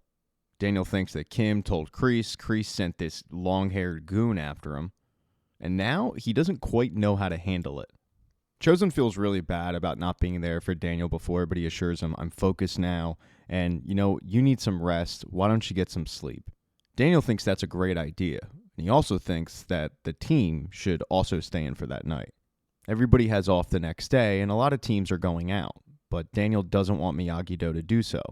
The issue is Hawk already went to Chosen and asked if he could go out, and Chosen said, yeah, sure, no problem. But instead of Chosen letting Daniel know this, he just tells Daniel, yeah, it won't be an issue. And then he frantically goes out in the streets of Barcelona to find the team. Now, as I said, Miyagi-Do is one of many teams that went out that night. They all end up at the same bar, it seems like. At first, they're all kind of split up. Sam sits down with Robbie, and they discuss at first Miguel having to fly back home. They're both concerned for Carmen. But Sam's also concerned for Robbie and how he's doing. And Robbie tells her that, honestly, it's been tough. And the toughest part is, it seems like Tori is doing just fine. The fact that she's not broken up about their split hurts him deeply. And he's actually thinking about doing something that he never does, which is drinking that night. Sam understands this, but does let him know that Tori picked her side. They've got to start looking at her as the enemy and not a friend for the competition. And it's at that moment that Tori and the rest of Cobra Kai walk into the bar. And when Sam sees them, she says, I got to go get some air. She ends up walking on the beach by herself when she runs into another competitor, Axel. Axel's doing his kata on the beach. He's not imbibing in the drinking and the having fun. He's just working at getting better at karate. And Sam's presence takes him off guard. That's because he's got a huge thing for Sam. I mean, he is completely tongue-tied and flustered around her. But Sam actually feels bad for Axel. The previous day, as she was walking by one of the rooms, she saw an interaction between Axel and Marco was really tough on Axel. Then she flat out sees signs of abuse on his back. And Sam knows that it was from Marco because no one's been able to land a punch on Axel this entire tournament, although Axel doesn't throw his coach under the bus. So Sam just kind of wants to make sure that he's okay. You get the impression that somebody checking in on Axel isn't something he's really used to, and they decide to walk the beach together. Back at the bar, though, Dimitri and Hawk are actually hanging out, and they're getting along. That's when they're approached, though, by a really, really attractive girl, and they start to remind themselves they have girlfriends. When the girl talks to Hawk, he says, "I'm sorry, I have a girlfriend." And when that girl turns her attention to Dimitri, Dimitri completely forgets about Yaz and says, "Yeah, no, I'll dance with you." And it leaves Hawk just sitting there by himself. So after a little bit, he decides to FaceTime Moon. He doesn't mean to, but when she asks where he's at and what he's doing, he says, "Oh, I'm at this really cool bar, I'll show you." And he flips around the FaceTime, and he accidentally reveals Dimitri dancing with this mystery girl. The issue is, Yaz is in the room, and Yaz sees that Dimitri is dancing with this girl. She gets upset. She ends up calling Dimitri and breaking up with him. It causes a lot of tension between Dimitri and Hawk. Dimitri yelling at Hawk for ruining his relationship, and Hawk throwing it back on Dimitri saying, "You can't blame me, dude. You did something pretty shitty. Maybe take accountability." He complains to Devin, who is standing next to him, about the fact that Dimitri can't take accountability, and the accountability line perks Devin's ears up. Because there's something that she needs to take accountability for, and it's what she did to Kenny. This leaves Robbie back at the bar with Cobra Kai. Robbie decided to start drinking after he looked over and saw Quan with his arm around Tori. And it wasn't what it seemed. Quan was just playing head games with Robbie, and it worked. It causes Robbie to actually start drinking rum and cokes. It's even more awkward because Tori is at the end of the bar, and Tori and Robbie are just kind of staring at each other. Eventually, Tori just says, "I'm getting out of here." And Quan realizes that it has to do with Robbie. So to poke the bear even more, Quan goes over to Robbie and tells him, "Don't worry, I'll keep her warm tonight." And Robbie wants to throw down with Quan right then and there, but he realizes that he can't because he'll get kicked out of the tournament. So even though he's been drinking, and even though this guy is basically telling him, "I'm sleeping with your girlfriend," Robbie just sits back down and lets Quan and the rest of Cobra Kai leave the bar. But that's when Tori's enemy strikes, Zara. Zara's sick of hearing the other guys fawn about how hot Tori is. It didn't help matters when Zara decided to buy Tori a drink, not as a friend. She kind of wanted to humble brag about the fact that her sponsorships were paying for it. And Tori basically told her that she's going to knock her teeth out. So when Zara sees Tori's boyfriend at the bar drinking by himself, all sad, she takes advantage of it. She starts to chat him up, and she brings Robbie back to her room. When Tori gets back to the hotel, the elevator doors open as Robbie is leaving Zara's room, and the two are kissing. And Robbie doesn't see Tori, but Zara does, and she gives Tori a nice little wink. As for the other members of Cobra Kai, the boys, Quan and his team end up running into Sam and Axel, who are just kind of getting to know each other, walking the streets, and they start to make fun of the fact that these two people that are supposed to be enemies have seemingly put it to the side for the night. Now, all Sam and Axel want to do is get back to the hotel, but Quan is going to make that difficult. The more that Quan starts to get in Sam's face, the more that Axel wants to defend himself. And one of Quan's teammates can tell this, so he decides to attack first. But Axel's too much. Sam and Axel kick the crap out of Quan's teammates. Quan never ends up facing any of them before they start to hear police sirens and both groups go their separate ways. Sam and Axel run to the beach just to avoid getting caught. And as Sam is catching her breath, Axel goes to kiss her. But Sam pulls away and says, "I'm sorry if you got the wrong idea, but I have a boyfriend." And this is super embarrassing for Axel, who basically runs back to the hotel. Now, two people that none of the kids ran into that night were Chosen and Kim. Both senseis went out to the streets of Barcelona looking for their teams, knowing that Cobra Kai, Miyagi-Do, and I'll even throw the Dragons in there, being in the same bar with alcohol, that could be a recipe for disaster. Because of this, Chosen and Kim end up running into each other at the first bar. They give each other dirty looks, they exchange some unpleasantries, and then they run into each other at the second bar, where Kim is trying to find her students, and two drunk tourists tell her, yeah, I saw teenagers, but they start to hit on Kim. Kim, utilizing her skill set, throws one of them down and tries to get the information of where the kids are out of them. And that's when Chosen does the same thing to the other tourist. This does work. They end up getting the location of the bar where the kids were seen. But that's when Chosen decides to get in Kim's face about what happened with Daniel, blaming her, thinking that she had something to do with it. And Kim says, I have no idea what you're talking about. But Chosen doesn't really buy that at all. Both of them then head to the bar, but they find out that the kids aren't there and no fights were reported, which is a big relief. They then start chatting, but it's a little contentious. As the conversation gets more and more heated, more sexual tension is building up. Because this is a karate show, karate gets thrown in there.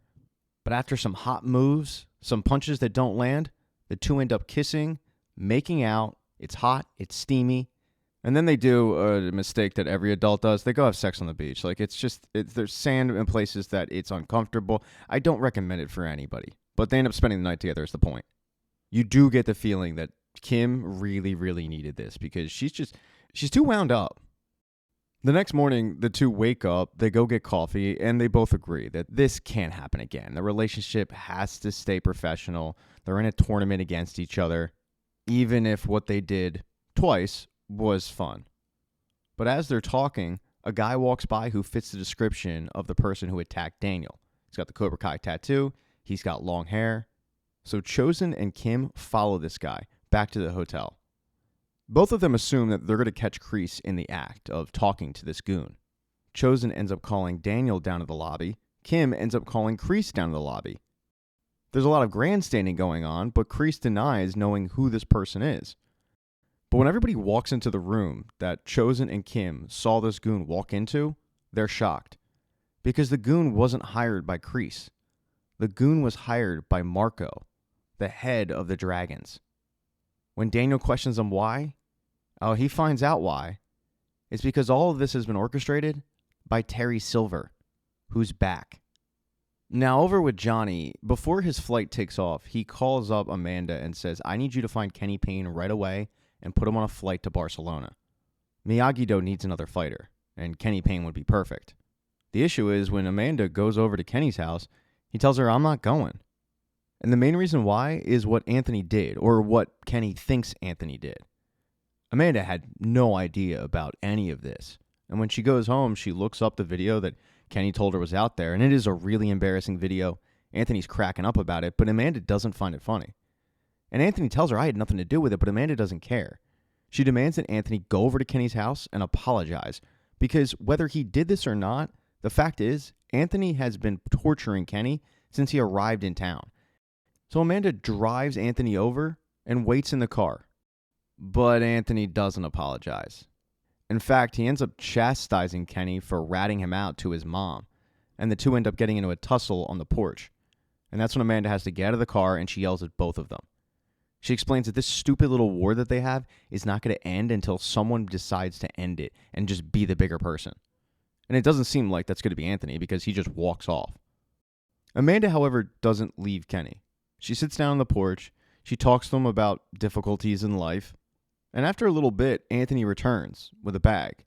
He asks to speak to Kenny alone, and he ends up apologizing, realizing that what his mother said is true. He needs to be the bigger person. He has been a dick to Kenny, and he's decided to make amends by drinking a bunch of laxative.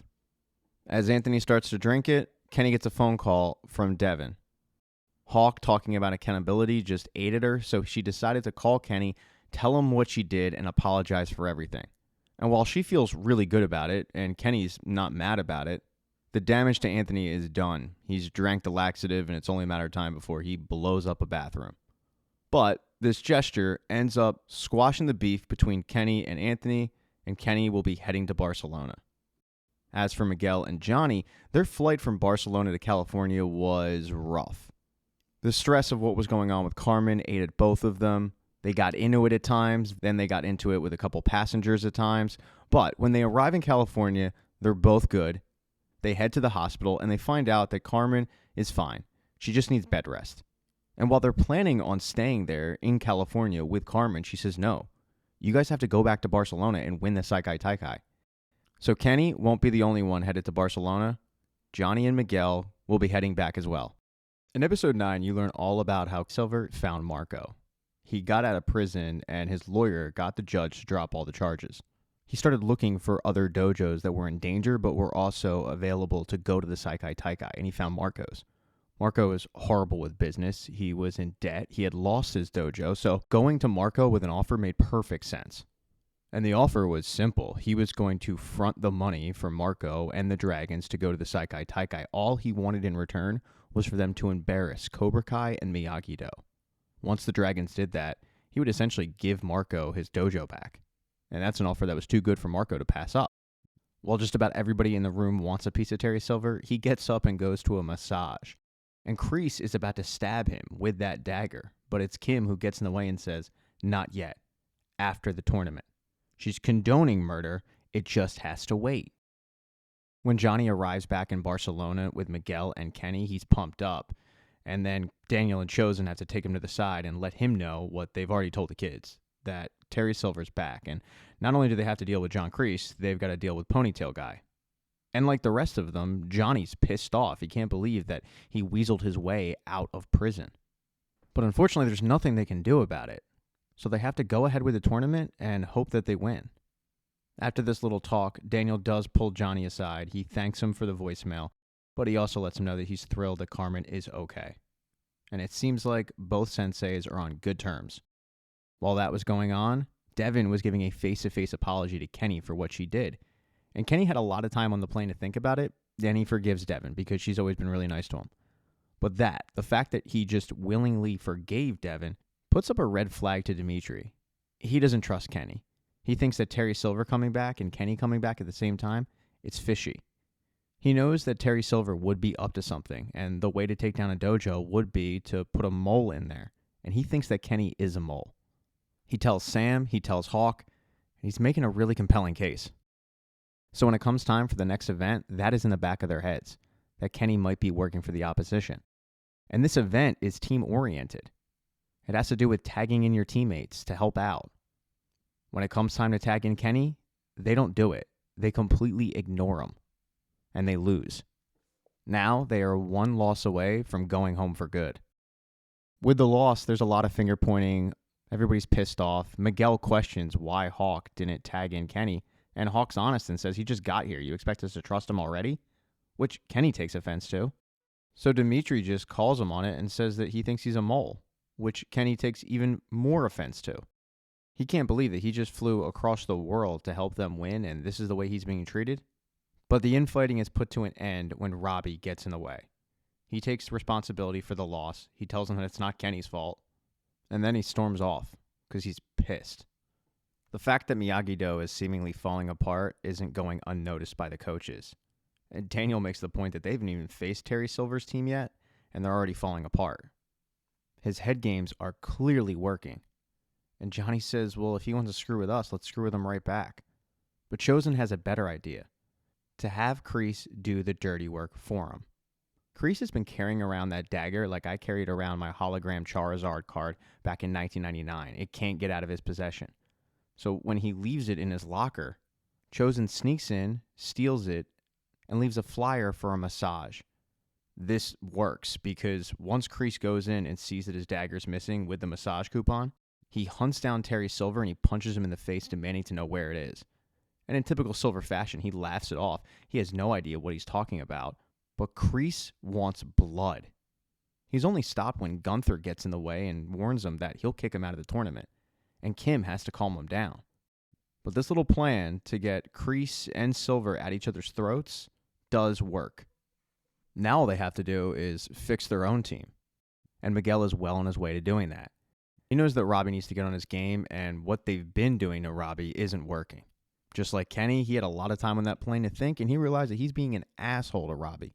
So he apologizes. He gives him a pep talk, and he tells him that when the time is right, he is going to come up big for this team, just like he's always come up big. And that is why he's the captain. On the other side of the floor, Robbie's girlfriend, or maybe ex-girlfriend, Tori, She's just standing there minding her own business when Zara comes up and starts live streaming, saying how she's dominating the competition, and Tori is sick of hearing it. She grabs Zara's phone and tells the entire live stream what Zara did, stealing Tori's boyfriend. It looks like those two might come to blows, until Kim gets in the way, tells Zara to kick rocks, and yells at Tori that all she's been focusing on is everything off the mat. Everybody, in fact, needs to get ready for the next competition. And for a team like Miyagi-Do, it's a big one. As I said, if they lose, they're going home. As Kenny is trying to get warmed up, Terry Silver comes up and has a conversation with him. And he tries to play the same head games that he always plays. He starts telling Kenny that the current team that he's on doesn't care about him. They've never done anything for him. All they've done is hurt him. And what he should do is join a winner, like the Dragons. Silver plants that seed, and then he walks away, leaving Kenny to think about it right before the competition's about to begin. But Terry Silver's head games do not work. The competition is the same one as before, so you've got fighters having to choose what teammates to tag in. When Robbie's on the mat, he's getting pressured by Dimitri not to tag in Kenny, but Robbie decides to be a leader, tags in Kenny, and it works. Kenny wipes the floor with his competition, keeping Miyagi-Do alive in the competition, and if they win their next fight, they're on to the finals. Just for good measure, he flips Terry Silver off. And now everybody knows that Kenny is not a mole. He's working for them.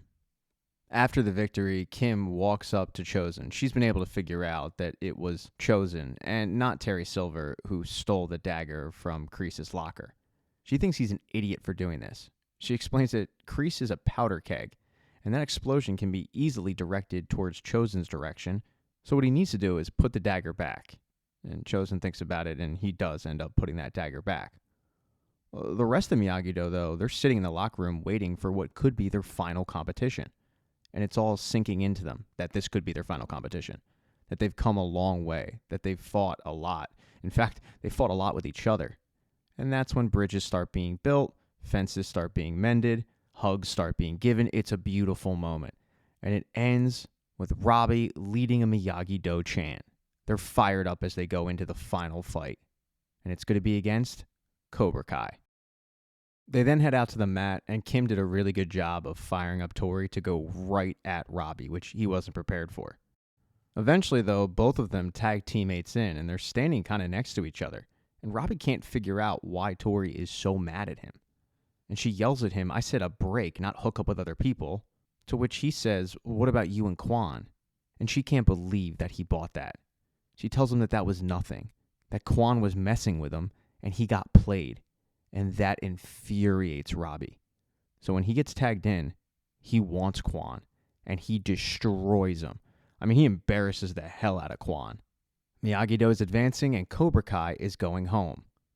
The Dragons also advanced, and Terry Silver walks up and congratulates Daniel, but he's also come bearing gifts. He did a little digging into Mr. Miyagi's past, and he's come up with some information. So he hands the envelope over to Daniel, and then he leaves.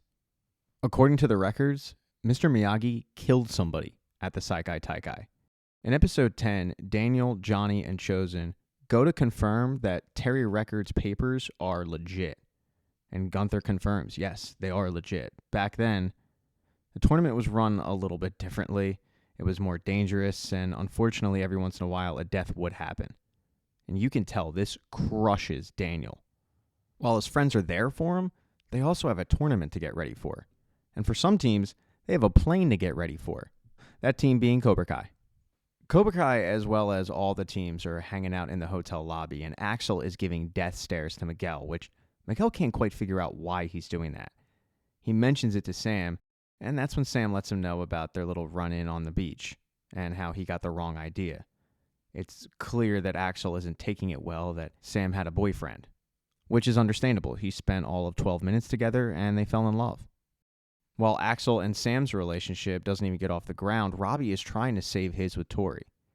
He walks up, he apologizes for getting played by Quan for what he did, but Tori shoos him off. She doesn't want to deal with this right now. She's disappointed in herself, she doesn't want to be going home, and she certainly doesn't want to be dealing with this mess. Quan then walks up, and he interrupts their conversation. He starts telling Robbie how lucky he got. He's clearly trying to bait Robbie into a fight. But Robbie, knowing that he got played before, doesn't get played again. He just tells Quan, Guess I'm lucky we'll never find out. And then he walks away. Quan wasn't expecting that. He's pissed off. He starts mouthing off to Tori. Tori gives it right back to Quan. It looks like they're about to come to blows when Kim gets in the way of that fight. But while Kim was breaking up Cobra Kai fights, the other sensei, Kreese, was trying to get revenge before his flight took off. With Kreese going home, he's on borrowed time to stab and murder Terry Silver. Yeah, you heard that right. And he takes his little knife and he hunts Silver down. He finds Silver on the phone, making a call to his marketing team to get the word out about this tournament. But right before he's about to attack, there's an announcement made that all the teams, including the eliminated ones, need to meet in the lobby ASAP. When they do, Gunther makes a bombshell announcement that one of the teams that advanced to the finals was popped for steroids. They're kicked out. And let's just say their coach does not take it well. But with an open spot in the finals, that means somebody has to take that spot. And that team is Cobra Kai. They're back. This news rattles Miyagi-Do pretty good. Not just the kids, but the senseis as well. Everybody's just focused on Kreese being back in the competition. Chosen's the voice of reason and reminds them that they have a competition to get ready for themselves. And this isn't a team competition. It's the final round, so it's just captains. It's just Robbie. It's just Sam. But when they ask Daniel what the training regimen is going to be, because they do have a day off, he doesn't have an answer. He's so focused on his Mr. Miyagi news. And Chosen has to tell everybody, senseis need time to think about it. We'll get back to you on it. He pulls both Daniel and Johnny aside and tells them to go walk, have a think, figure out a training regimen, and he'll babysit the kids. Johnny and Daniel then head to the beach. They start walking, talking. Unfortunately, though, neither of them are in a great mood, and it boils up into an argument again. Yeah, they've put water under the bridge, but when both of them are annoyed, the bridge floods. They come pretty close to fighting on the beach when Miguel notices it and puts a stop to it. He sits both of them down and he gives them a pep talk on why they're great senseis, how they've saved a bunch of kids, how they've put them on a better path. He turns both of their moods completely around, 180, and when they leave that beach, they're focused on winning the Sekai Taikai. And that's when you get a nice training montage that lasts about 7 minutes. It's intense. The next day, they all head to the final round. It's 4 teams left: Miyagi-Do, Cobra Kai, the Dragons, and a team that you've barely heard from, which means that they're not going to do much. This is broken down into 3-minute matches, and you can score as many points as possible. While Miyagi-Do appears to be ready for this competition, Tori is not. Her head's not in it, and it's clear to Kim that her head isn't in it.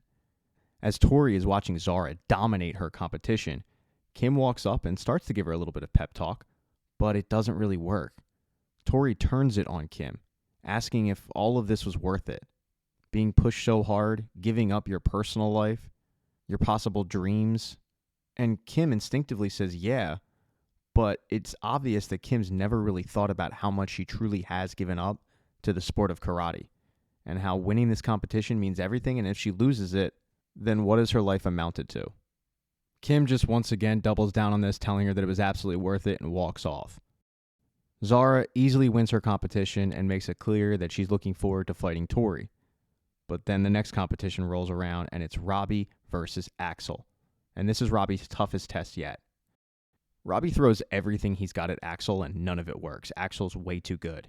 At one point, Axel gets so frustrated with the fight that he wraps Robbie up and he pushes him to the side, pushing him right into the Cobra Kai team. This infuriates Miyagi-Do's senseis. They want Axel punished for this. And with the distraction, Quan ends up elbowing Robbie right in the ribs. Robbie gets right into Quan's face, and Miguel, who saw that happen, goes to help Robbie out, but Axel pushes him down. Tensions are running extremely high at this point.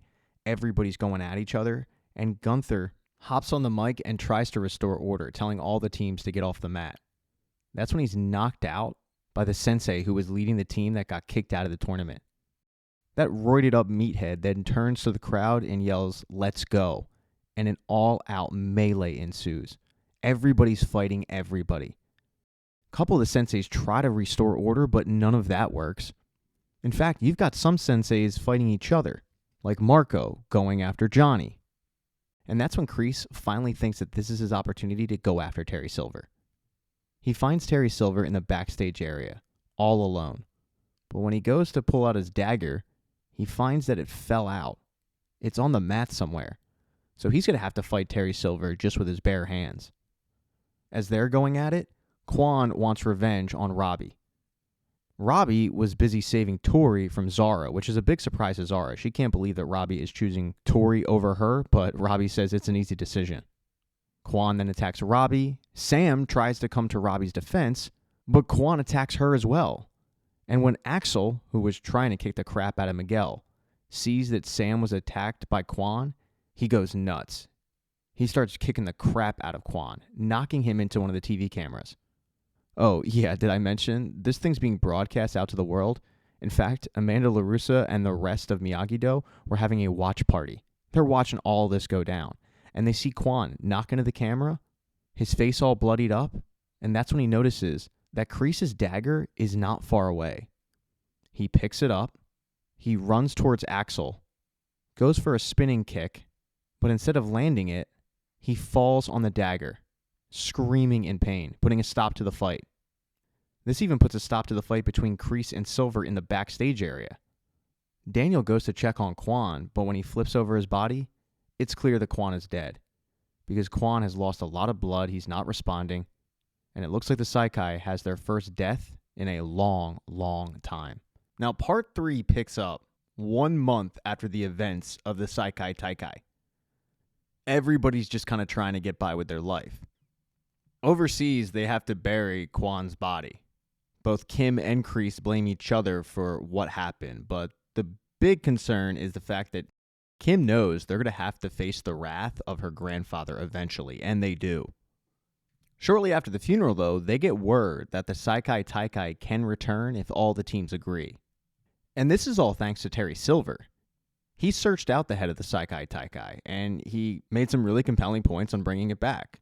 One of them being, do you really want the Sekai Taikai to die on your watch? Come on, if everybody agrees to come back, why don't we do it?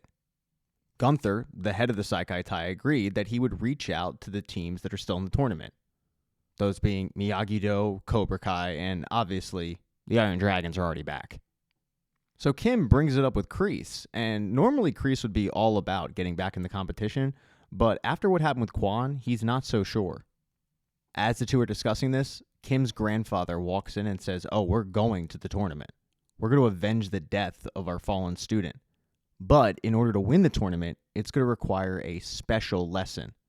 And Kim knows that his special lesson is bad news and dangerous. It's a very, very dangerous technique that both Kreese and Kim do not feel like they should be teaching the students because it could really, really injure them. But Kim's grandfather makes them. That night after the lesson, Kim's hand is pretty banged up from displaying this technique on a wooden dummy. Her grandfather gives her a liquid that she can put her hand into to get it back to 100%, but he also tells her we need to focus on our future now. Before he can get into that, though, Kreese walks in and tells Kim's grandfather, right in front of Kim, that they shouldn't be teaching the lesson, and that he's decided that they're not returning to the Sekai Taikai. Even though it wasn't his decision to make, he made it anyway. And he went so far as to send their best student remaining, Yoon, away, so he can't participate. Because of this, Master Kim demands his dagger back. Kreese willingly hands it over. But once he leaves, he turns to his granddaughter and says, you know what? You're not me, but if you want to replace me, if you want to save this dojo, then you're going to have to prove yourself to me. You're going to have to do something very difficult. And then he hands that dagger to Kim with the indication that that something difficult is going to be to kill John Kreese before he leaves. She can't do it, though. She visits Kreese in his tent, and he's been doing a lot of self-reflection. He's realized that clarity has come to him far too late. He made a lot of mistakes with Quan, and he made a lot of mistakes with Johnny. Kim looks at him and says, well, you helped Yoon. You got him out of here. But Kreese says it was too little. He starts telling her how he's finally realized that his way isn't the right way. And while time has run out for him to be a good sensei or a good person, he knows that time hasn't run out for her. And she tells him, well, in order for that to happen, I'm going to have to do something really difficult. And without hesitation, Kreese tells her, do it. You're not your grandfather. Do what you have to do, because you can lead this dojo and you can lead it your way. Kim thanks Kreese and then she leaves for her grandfather's cabin. She sneaks in, but before she can kill him, he wakes up. He starts chastising her for making this choice, and then he attacks her. Even though the dude is 179 years old, he's getting the best of Kim, but eventually the switch flips, and she's able to use that dangerous technique to kill him, basically. She leaves, and she sees Kreese. He asks her what she did, and she said, "What I had to. I'm now going to lead this dojo, but I'm going to do it my way. And this will be the last time me and you ever see each other." Meanwhile, back in the States, Robbie is finding out that he's probably not going to be able to get into college. Not being able to win the Sekai Taikai probably had a negative impact on his admission to some universities, and he might have to go the trade school route, which there's nothing wrong with that. While Johnny's pissed off about his child's missed opportunity, Daniel has been acting like nothing's wrong since he's returned. At least he's trying to. He's done with karate. So much so that he's telling Louie to get rid of the bonsai trees. While he is thriving at the dealership, his attitude and his change has been noticeable, especially to Amanda. She figures eventually, though, if she just gives him time, he'll snap out of it. However, when he gets a phone call from the head of the Sekai Taikai telling him that they want to bring the tournament back, he shuts it down right away. He says, "No, we're not doing it." But Johnny wants to. While Daniel doesn't think it's worth it, Johnny, who just sat in a guidance counselor's office and heard her tell his son that he's not going to be able to get into college, definitely thinks that getting back into the Sekai Taikai is worth it. While Johnny pleads for Daniel to reconsider, Daniel's not going to reconsider. He's not putting Miyagi-Do back in the Sekai Taikai. That's really frustrating for Johnny. He heads home that night and he starts building the crib for he and Carmen's baby. And he's just venting to Carmen about the whole situation. He doesn't want to see his son's karate career end like this. And he also feels like the kids should have a vote in whether or not they actually want to continue. One of the other frustrating parts for Johnny is the fact that he's not exactly living his dream. He didn't think he'd be a car salesman for the rest of his life. But Carmen reminds him that, yeah, most people don't get to live their dream, but they also have a lot. And there's a lot more on the way, i.e. their baby. The next day, when Johnny arrives at the dealership, he finds out that he has to escort a test drive. When he gets in the car, though, it's an old friend. It's Terry Silver. Silver starts driving the car pretty erratically while telling Johnny that he knows Johnny also wants to get back in the Sekai Taikai. And just like with the head of the Sekai Taikai, Silver is able to weasel his way in a little bit. He sees a weakness in Johnny and he exploits it. And at the end of the drive, he gives Johnny his card and says, "How about we continue talking?" Because he knows that Johnny's going to be on his side. While those two were out on the test drive, Amanda had to do something about Daniel's erratic behavior. Enough's enough. It's been a month. He's still acting this way, and she needs him to get rid of his unresolved trauma or tension or whatever. She tells him that she realizes he's been going through a lot with the whole Mr. Miyagi stuff and then the tournament and what happened there. And she also notes it's going to go from bad to worse when Sam tells him that she doesn't want to go to UCLA. While Daniel and Amanda would love for Sam to stay local, Sam has dreams of studying abroad. Amanda apologizes for ripping the Band-Aid off, but tells him we need to support each other moving forward. It's a lot for Daniel to think about. When he heads home that night, he starts to decompress with his bonsai trees. He gets a knock at the door, and it's Johnny. But it's Johnny with Terry Silver. The conversation is pretty cut and dry. Silver wants the tournament back on at any cost, and he's willing to put his money where his mouth is. He's willing to not only front the cost of the tournament, but he's willing to hold it wherever Daniel wants. At some point, Daniel says, "Why do you even want this so badly?" And Silver says, "Because it's the only thing I have left. I don't have kids. I don't have a wife. No more lavish homes. The only thing I can have left now is one last win." And that's when Johnny realizes that Silver is sick. Silver chuckles and says, "Yeah, sick is an understatement. You needed to know my angle, and now you do." Silver heads out, and it leaves Daniel and Johnny time to talk about the decision. Johnny reminds Daniel that the kids really want this, and Daniel folds. The next day, they have a party at LaRussa Auto where Daniel gives the good news to the team that they're back on in the tournament. In episode 12, the head of the Sekai Taikai meets with the head of the All Valley because that is where Daniel said the tournament will take place. While Gunther is dealing with political BS from this group, everybody else is back to training. The kids, however, are going to train alone for the time being. This is going to allow Daniel and Amanda to head on up and enjoy a little alone time together. They're going to do a wine tasting. As they go to leave, they see Chosen outside tending to a garden. And Chosen's been a little, well, he's trying to get over the Kimiko situation as best he can. But the mailman shows up at the worst time with a letter from Kimiko. But unfortunately, it's not the letter he wants. Kimiko says she loves him as a friend.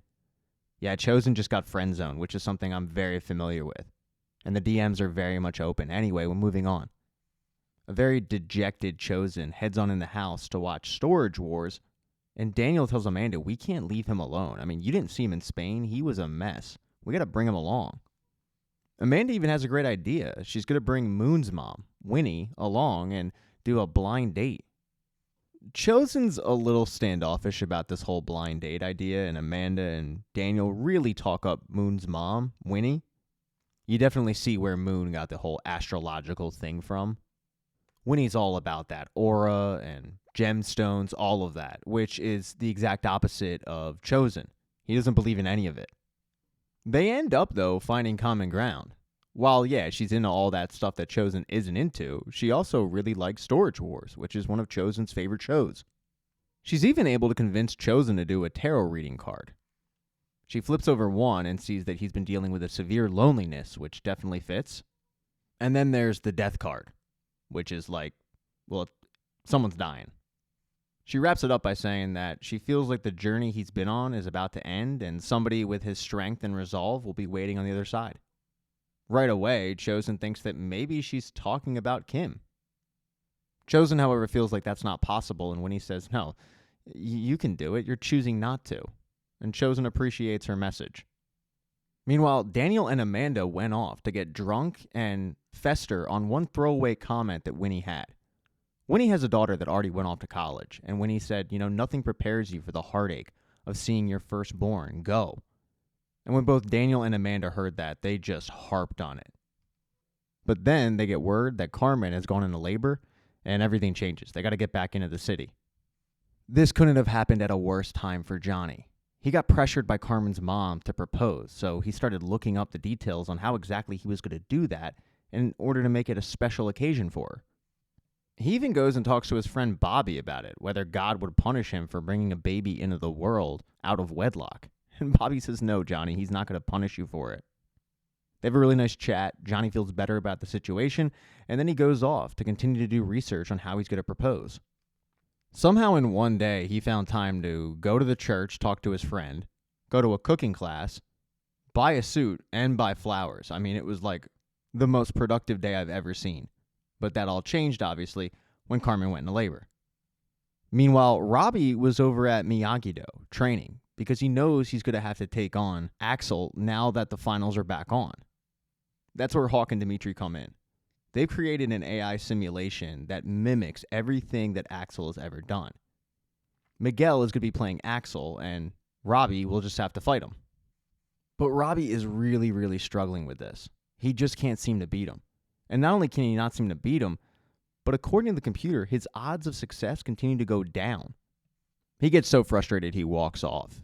He's thinking about quitting, and Miguel has to track him down and remind him that he's never been a quitter. He gives him a really, really intense hype-up speech, and they head back out to train.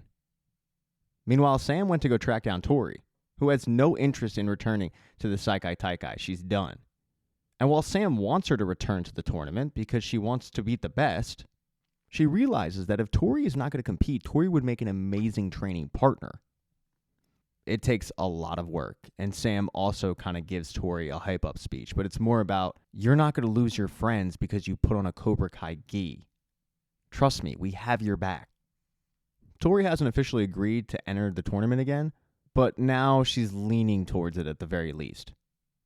Back at the hospital, though, Johnny arrives with his suit, and he realizes that it's now or never. He's got to propose to Carmen. He does so with band behind him. Friends and family are behind him, and of course Carmen says yes. Bobby walks in, he marries them, and they are officially married before the baby shows up. A few hours later, everybody is brought back into the room to meet Johnny and Carmen's baby, Laura, who is named after Johnny's mother. In episode 13, with the tournament back on, everybody gets around in Johnny and Carmen's place, and they watch a sort of pre-game show for the Sekai Taikai. There's previews of the fights, there's interviews with Johnny, more so an interview with Daniel, and there's also an interview with Terry Silver. One of the people that's also watching this interview as she trains is Tori. She's doing so alone, though, in her apartment, and she gets a knock at the door, and it's John Kreese. It really does seem like the death of Quan has had an effect on John, because he's shown up to apologize to Tori for letting her down, for using her back in Barcelona. He tells her the only reason he agreed to go back in the tournament was so that she could be champion. But he's not going to be in her corner. He's got one last thing to do, and then he rides off into the sunset. The next day is the kickoff to the Sekai Taikai. As Johnny is grabbing some things from the car, Kreese shows up. It's as if he's going through the 12 steps, and he's reached the make amends part, because he's come to Johnny to basically do the same thing he did with Tori and apologize for failing him. He tells Johnny that he really is sorry for ruining Cobra Kai for him. He was really proud of Johnny for bringing it back. After having some time to reflect, he's realized that he's made a lot of mistakes, and the biggest was probably Johnny. If he didn't push him so hard, and if he wasn't an ass, Johnny could have been in the Sekai Taikai. And he feels really bad about it. But Johnny's kind of heard this before. He thinks it's a trap. He's not going to buy into Kreese's BS. He just tells him, I'm going to go watch my son in the tournament. While the head of the Sekai Taikai is introducing the teams, Terry Silver is getting ready to go out and see his team perform. But he's having difficulty. His sickness is back, and in a big way. He's quickly dying. And before he goes, he wants revenge. He wants revenge on Johnny, revenge on Daniel, revenge on Kreese. And in order to get that revenge, the Iron Dragons are going to have to win the tournament, which they should honestly be able to do. They're pretty high up on points. Another thing in their favor is the fact that Cobra Kai only has one participant. Now, the male situation, that is set. It's going to be Robbie versus Axel. The girls' side, however, that's going to be different. After Kreese's little pep talk, Tori decided, you know what, I will fight in the tournament. And she's going to face Sam. The winner of that will go on to face Zara. That day's tournament is going to kick off with the boys, Axel versus Robbie. With no male representative for Cobra Kai, this really is the championship for the boys' division. Both fighters get pep talks before they go out on the mat. Robbie's pep talk is a little more, go get him, you got this, while Axel's pep talk that he gets is a little more intense. And it doesn't get better for Axel when Robbie lands a point on him. Now granted, Axel is still up 5-1, but Robbie's the first competitor to actually do this. There's a timeout called, and once again, Robbie gets an inspirational pep talk, Axel gets chewed out. While there's still a 5-point difference between the two, Robbie landed a lot more points this time, including a really nice spin kick right to Axel's face. But Axel is still up 11-6. There's another break in the action, and now Robbie's confidence is flowing. Johnny reminds him, dude, that guy is human. You can win this. Go after him. Axel, however, gets a completely different message. When they go out there for round 3, Axel takes Robbie out. It's a dirty move. It rips up Robbie's knee, and he is down, in pain, and likely out for the entire tournament. Now, while it was a dirty maneuver, the judge decides, you know what, I think they just got tangled up. I don't think it was intentional. But he's going to give Robbie 15 minutes to see if he can continue. And if he can't, Axel's going to be named the boys' champion. This is devastating for Robbie. He's got both Daniel and Johnny and Chosen trying to figure out maybe they can get him back in this thing. And even Tori comes over and says, hey, that guy cheated. I'm going to murder that guy. But Robbie says, just worry about winning your fight. With just Robbie and Johnny alone in the dressing room, Robbie gets pretty emotional. He tells Johnny, I actually could have won this thing. Johnny tells him, you're taking this way better than I would have. And Robbie says, I guess I'm just going to focus on the things that I won and not the things that I lost. Robbie and Johnny share a hug, but Robbie's going to be out of the tournament. The head of the Sekai Taikai announces that Axel is going to advance, and if Cobra Kai doesn't show up with a male to fight him, he's going to end up being champion. That win would all but clinch the Sekai Taikai for the Iron Dragons because of their ginormous lead already. Fighters on Miyagi-Do are realizing this. They're coming to the realization that the tournament is basically out of hand for them. Even if they scored points until the end of it, they wouldn't be enough to catch up. Even that night when Sam is training, she tells Daniel, even if I win tomorrow, it's not going to matter. And isn't that the whole point of this thing? I mean, if I'm not fighting for Miyagi-Do, then what am I fighting for? Before, it seemed like the answer was clear, but now she has to fight Tori, and Tori's got way more riding on this than she does.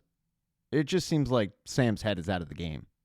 Daniel sits down next to her and admits, I'm sorry, but I don't have the answers. I thought that I would get closure from this tournament finishing, but I haven't yet. And Daniel has had a really tough time since they came back from Barcelona. That's known. But that night, he gets a little bit of closure. With everybody sleeping, he's outside in the garden, thinking back on his time with Mr. Miyagi, when all of a sudden the ghosts of his past show up. I'm talking guys in skeleton suits that are going after him. He's having to defend himself. But then the ghost of Mr. Miyagi shows up, and both Daniel and Mr. Miyagi fight them off. He gets really emotional and he yells at Mr. Miyagi, why didn't you tell me that you fought in the Sekai Taikai? Why didn't you tell me that you killed somebody? Why did you leave me with no answers? I've been fighting this whole time, trying to figure out what you would do. But it's not enough. We can't win. And Mr. Miyagi says, Daniel, the answer has been in the same place it's always been. And he puts his hand on his heart. He then tells him, Miyagi-Do teaches win or lose. You don't need to fight anymore. And then Daniel wakes up and realizes it was all a dream. When he gets downstairs that morning, Sam is up, unusually early. She's up that early because she couldn't sleep, and that's because she has a big decision to make. She's decided she's not going to fight. She was really worried that Daniel would be disappointed, but after that dream he had with Mr. Miyagi, he tells her, Sam, I'm not disappointed. He tells her that when he was training with Mr. Miyagi, he thought it was to fight. But he's now realized that he was training with Mr. Miyagi so that he didn't have to fight. This is a giant relief for Sam, but when they arrive at that day's events, Johnny's pissed off. He feels like the LaRussos are just quitting. He tries to explain himself to Johnny about how now he realizes he doesn't have to fight, but Johnny's the exact opposite. He doesn't know how not to fight. And winning the Sekai Taikai was his last shot. As he looks over his shoulder, though, he sees John Kreese leaving the arena, and he goes after him. He says, what was that yesterday? What, you expect me to forgive you? And Kreese tells him, no, I don't deserve forgiveness. Kreese turns around to leave, but Johnny says, I loved you, man. I idolized you. Everything about myself, the good stuff, the confidence, it came from karate and it came from you. So yeah, that night in the parking lot back in 1984 was the single worst night of my life. But what hurt even worse than you choking me out was you abandoning me. You threw me away like I was trash. And as he continues to talk, Johnny's getting more and more emotional. He's on the verge of tears. He unloads all of this trauma that he's had right on a Kreese. And Kreese takes it. And then he gives Johnny a hug. At this point, even Kreese is crying.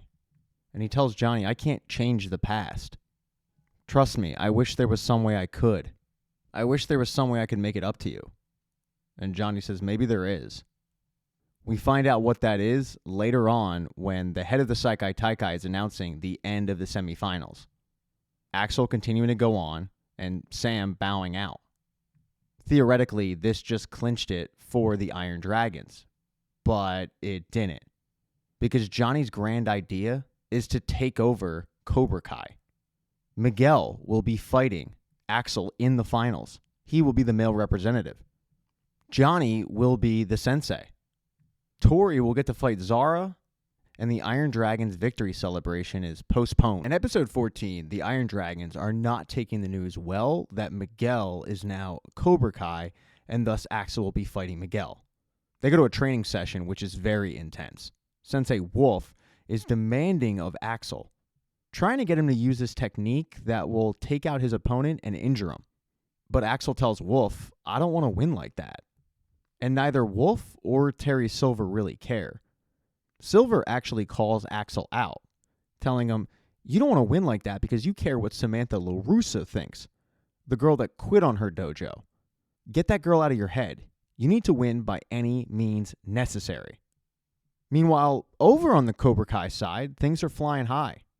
With Johnny behind the helm, Cobra Kai has a chance. And they have a new home. Kind of. Daniel drives Johnny over to his old dojo in the strip mall. And he tells him that he was able to talk the landlord down to a good price for Johnny.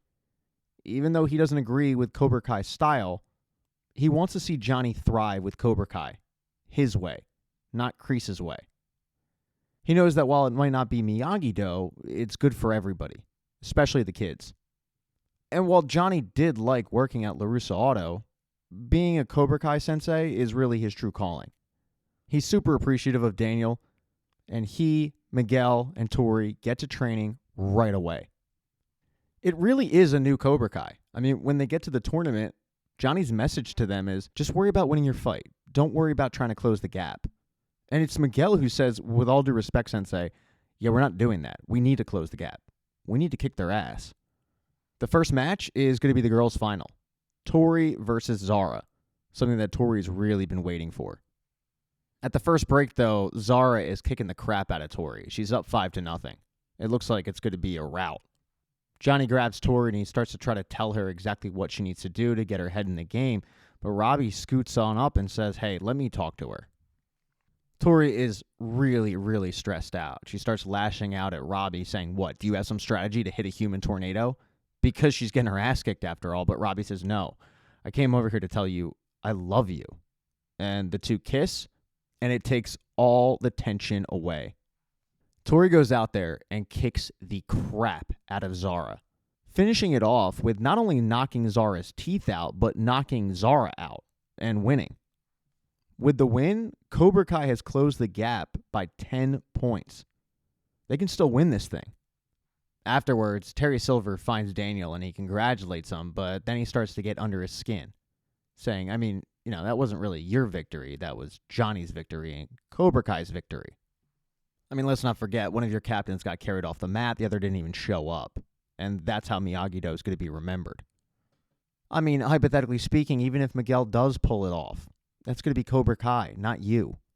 That's got to hurt, right? I mean, the dojo you thought you killed? And a mature Daniel LaRusso says, actually, no, it doesn't hurt. Haven't you heard? Cobra Kai never dies. The next fight is going to be Miguel against Axel. Miguel, however, is a tad bit distracted. He saw Sam's jacket and he went to go pick it up, and a letter popped out from Okinawa. It was an acceptance letter. She's planning on studying abroad, and she didn't tell Miguel. While it is a shock, he does tell her, I'm happy for you. I mean, it sounds super cool, and yeah, it's a distance, but I think we can make it work. He then has to get ready for his competition against Axel. After round 1, Miguel is up 5-0. The message from Wolf and Terry Silver is clear. Use the technique. Take him out. Injure him. But he doesn't want to win like that. And after round 2, he's up 15-5. Miguel is distraught. He really thought he had Axel, and he's really upset. And he goes over to Johnny, and Johnny gives him an awesome pep talk. He tells him, dude, don't worry about the points. Just go out there and give him the best 2 minutes of karate you have in you. And that's exactly what Miguel does.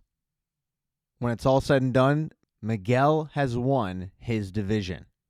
But in a shocking twist, Cobra Kai and the Iron Dragons are actually tied on points. And the tournament isn't going to end in a tie. So the head of the Sekai Taikai announces that in order to break the tie, the two senseis will actually battle it out. Johnny Lawrence against Sensei Wolf. Now Johnny's going to need a sensei, and he looks no further than his friend Daniel LaRusso. And Daniel is more than happy to train Johnny for this one. One person, though, that won't be there to witness it is Terry Silver. After that day, he heads on his boat, and he's just venting about the fact that he might lose. But he's visited by an old friend, John Kreese. John and Terry start battling it out on the top of the boat. While the two former friends are fighting a bunch of gasoline spills, and while it looks like Terry Silver is going to get the better of John Kreese throws his lit cigar onto the gasoline and the boat explodes, killing both of them. And in the series finale, there's a lot of reflection going on for Johnny. It doesn't seem like that long ago he was a drunk loser who was going to his mom's grave and just venting about what a bad hand he had been dealt in life. And now he's able to appreciate the journey he's had. The fact that he has this life with Carmen. The fact that he has this beautiful baby girl. And the fact that he has a chance to kind of avenge what happened to him in 1984. Only this time, he wouldn't be taking the All Valley. He'd be taking the Sekai Taikai. Unfortunately for Johnny, everybody that is in Johnny's corner knows what a tough test he is up against. Sensei Wolf is younger, he's stronger, he's faster. If the sports books were putting out odds, Sensei Wolf would probably be minus 500 favorite. There's even a tad bit of disagreement on how to handle things. Johnny wanting to go full steam ahead. I mean, after all, that is the Cobra Kai way. Daniel reminding him that that's kind of how he lost the All Valley in the first place. He ran right into the crane kick, so maybe he wants to stay back and let the fight come to him. The fact is, Johnny's in his own head. He admits to Daniel privately that when he lost to him, he knew at least he could win. But in this, it's a totally different scenario. For the first time in his life, he really has doubts about his karate ability. Daniel, though, gives him probably the worst pep-up speech in the world. He reminds him of Rocky. What happened to Rocky in the first one? Rocky tries his best and he loses. But it's okay because, well, he tried his best. I don't know. Personally, I think it's a horrible pep-up speech. Like, hey, go out there and get him, even though you might end up losing, probably. Anyway, it works for Johnny. I mean, it lights a fire under him. And we get a hell of a Rocky-inspired montage capped off by an entire crowd of people running behind him. The night before the All Valley, Johnny, Carmen, Miguel, they all head over to the LaRussa household where Daniel's mom has made dinner for everybody. In a lot of ways, this is a celebration, not only for Johnny and what he's going to try to accomplish the next day, but also for Sam and Miguel. Miguel announces that he has been admitted to Stanford, which is huge. And with Sam going to Okinawa, it really does seem like the kid's dreams are coming true. That's when Daniel's mom remembers that she didn't give Sam her graduation gift. And her graduation gift is this beautiful pearl necklace. When one of them comments how much it must have cost, she says, no, it didn't cost me a penny. Mr. Miyagi gave it to me. She goes on to tell everybody that Mr. Miyagi gave it to her, and the necklace originally belonged to Mr. Miyagi's mother. His father had given it to him when he left Okinawa just in case he needed cash to sell, but it was too sentimental. He was never going to sell it. Instead, he gave it to his wife. Unfortunately, Mr. Miyagi's wife passed away in an internment camp, and one of the guards stole it. Mr. Miyagi went after it. That's when it finally clicks for Daniel. That was the newspaper headline. Mr. Miyagi wasn't some thief. He was getting back his own property. Daniel's mother says, yeah, that's exactly what happened. Actually, the guard attacked him, and Mr. Miyagi had to knock him out. Clearing up this whole situation makes Daniel feel a lot better. Mr. Miyagi is back to being a saint. The next day, though, is the final of the Sekai Taikai, and there's a lot of action that happens before the final takes place. For starters, Yasmin gets back together with Dimitri. Way to go on that one. But probably the biggest thing that happens is with Robbie and Tori. They're quasi-celebrities now, especially Tori. She's got her own nickname, the Tooth Fairy. Both kids are signing autographs, and that's when an endorsement sponsor walks up and hands both of them a contract. Looks like their futures actually are set. They're going to be big karate stars, and they are going to be a power couple in the karate community. Meanwhile, Johnny is trying to focus on his fight when Wolf shows up in the locker room to intimidate him. Johnny knows this tactic. He tells him, yeah, this isn't going to work on me, but it does, especially when Wolf gets physical, imposing his will on Johnny and showing him his strength. He gets Johnny in that compromising hold that he wanted Axel to perform on Miguel. And Wolf could easily break Johnny's arm, but instead, he throws him to the side and he says, you know what, I'm going to do it in front of the cameras. The fact that he was so easily manhandled does have Johnny a little shook. He has to shake it off, though, because he has to go out and perform. This is such a big deal that he's got friends and family watching in the stands, but also they're watching in bars. Sensei Wolf is introduced first, and then Johnny comes out to a hometown ovation. Johnny's taking it all in, but he doesn't really seem focused. It's something that Daniel notices, but Johnny tells him, no, I'm fine. And he goes out there to battle Sensei Wolf and hopefully take home the crown. This is going to be a fight to 3 points. But Sensei Wolf is toying with Johnny. It's bad. While Wolf is up 1-0, he draws blood on Johnny, and Johnny has to go back to his corner and clean it up. It gives him a chance to talk to Daniel, and Daniel reminds him of the game plan. Defense, wait for Wolf to come to you. But still, that doesn't work. Wolf is easily able to get the second point, and now he's got match point, with Johnny having none. It's actually Chosen who gets in the ear of Daniel and says, dude, you got to switch something up, man. Your tactic is not working. And when he looks out on the mat, he can see that, yeah, Johnny is not himself. So he does what any good coach would do. He calls timeout, and he tries to remind him of who he is. He scraps his entire game plan, and he yells at Johnny, reminding him who he's fighting for. He's fighting for Cobra Kai, the Never Say Die dojo. He's fighting for the people in the stands. He's fighting for his new daughter. Daniel yells at Johnny, go out there and kick this dude's ass.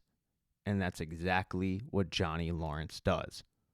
He gets 2 points really quickly to tie it up. But the third point, he looks back, he sees Daniel, and he remembers the original message about waiting for the fight to come to him, and it pays off. Wolf charges at him. Johnny takes a step back, he trips him, eventually pulling off a spinning back fist and winning the tournament for Cobra Kai. The mat is flooded with the students. You've got celebrations going on in the stands. Carmen rushes out to congratulate her husband on winning, being a champion. And Amanda runs out to congratulate her husband, reminding him, this is your calling. Yeah, you're great at selling cars, but you are an incredible sensei, and you're always going to be an incredible sensei.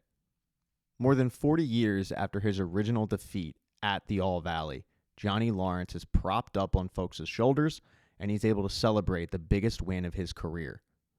Cobra Kai are Sekai Taikai champions. The trickle-down effect for Johnny is big. With the win, his new Cobra Kai dojo is sold out. He's able to move Carmen and Laura out of that apartment to their own house. They aren't the only ones moving. Eli and Dimitri are also moving in together. Dimitri has decided, you know what, MIT is not for me. I'm sticking with my buddy. And they're off to college and hopefully off to cure cancer. Chosen also moved. He decided that he was going to listen to Winnie's message, and he moved to the new Kim Dojo to be with a girl who actually wants him. And then finally, you've got Sam, who had a very emotional goodbye at the airport as she headed to Okinawa. She said goodbye to Miguel. That was tough. And then she said goodbye to her dad, and that was tough. But it turns out she's not going to Okinawa alone. When she headed to the terminal, she turned around, and there was Miguel, surprising her. Miguel tells her that, you know what, he's going to hold off on going to Stanford, and he's going to go to Okinawa with her and see where life takes them. As for life in the Valley, you've got full karate harmony. You've got Cobra Kai in their strip mall, still teaching to strike fast and strike hard, no mercy, but you've also got Miyagi-Do, teaching the defensive angles. And you've got both senseis working together. They actually meet up for dinner, and they're talking about the upcoming All Valley, about how Anthony could use some of Cobra Kai's teaching, and about how Devin could use some of Miyagi-Do's. They're basically trading off students because that's what's better for the kids. You could say the Valley is in full balance, and that is the end of Cobra Kai. Thank you so much for getting this part of the recap. I really appreciate it. Consider becoming a member to the channel. That would be cool. It's cheap, but if you don't want to do it, I get it. You could subscribe, you could like, you could dislike. The only thing I really ask is, please don't leave nasty comments. If I mess something up, mistakes happen. Let's just move on from it. That's what the thumbs down button's for. I do have merch. I have t-shirts and mugs and hats. You could buy one of those and help me stay above the poverty line. Normally, this is the part where I say, hey, I'll be back for next season, but there is no next season. Anyway, what'd you think of the finale? Let me know in the comments. And I'll see you back here for, I don't know, the next recap.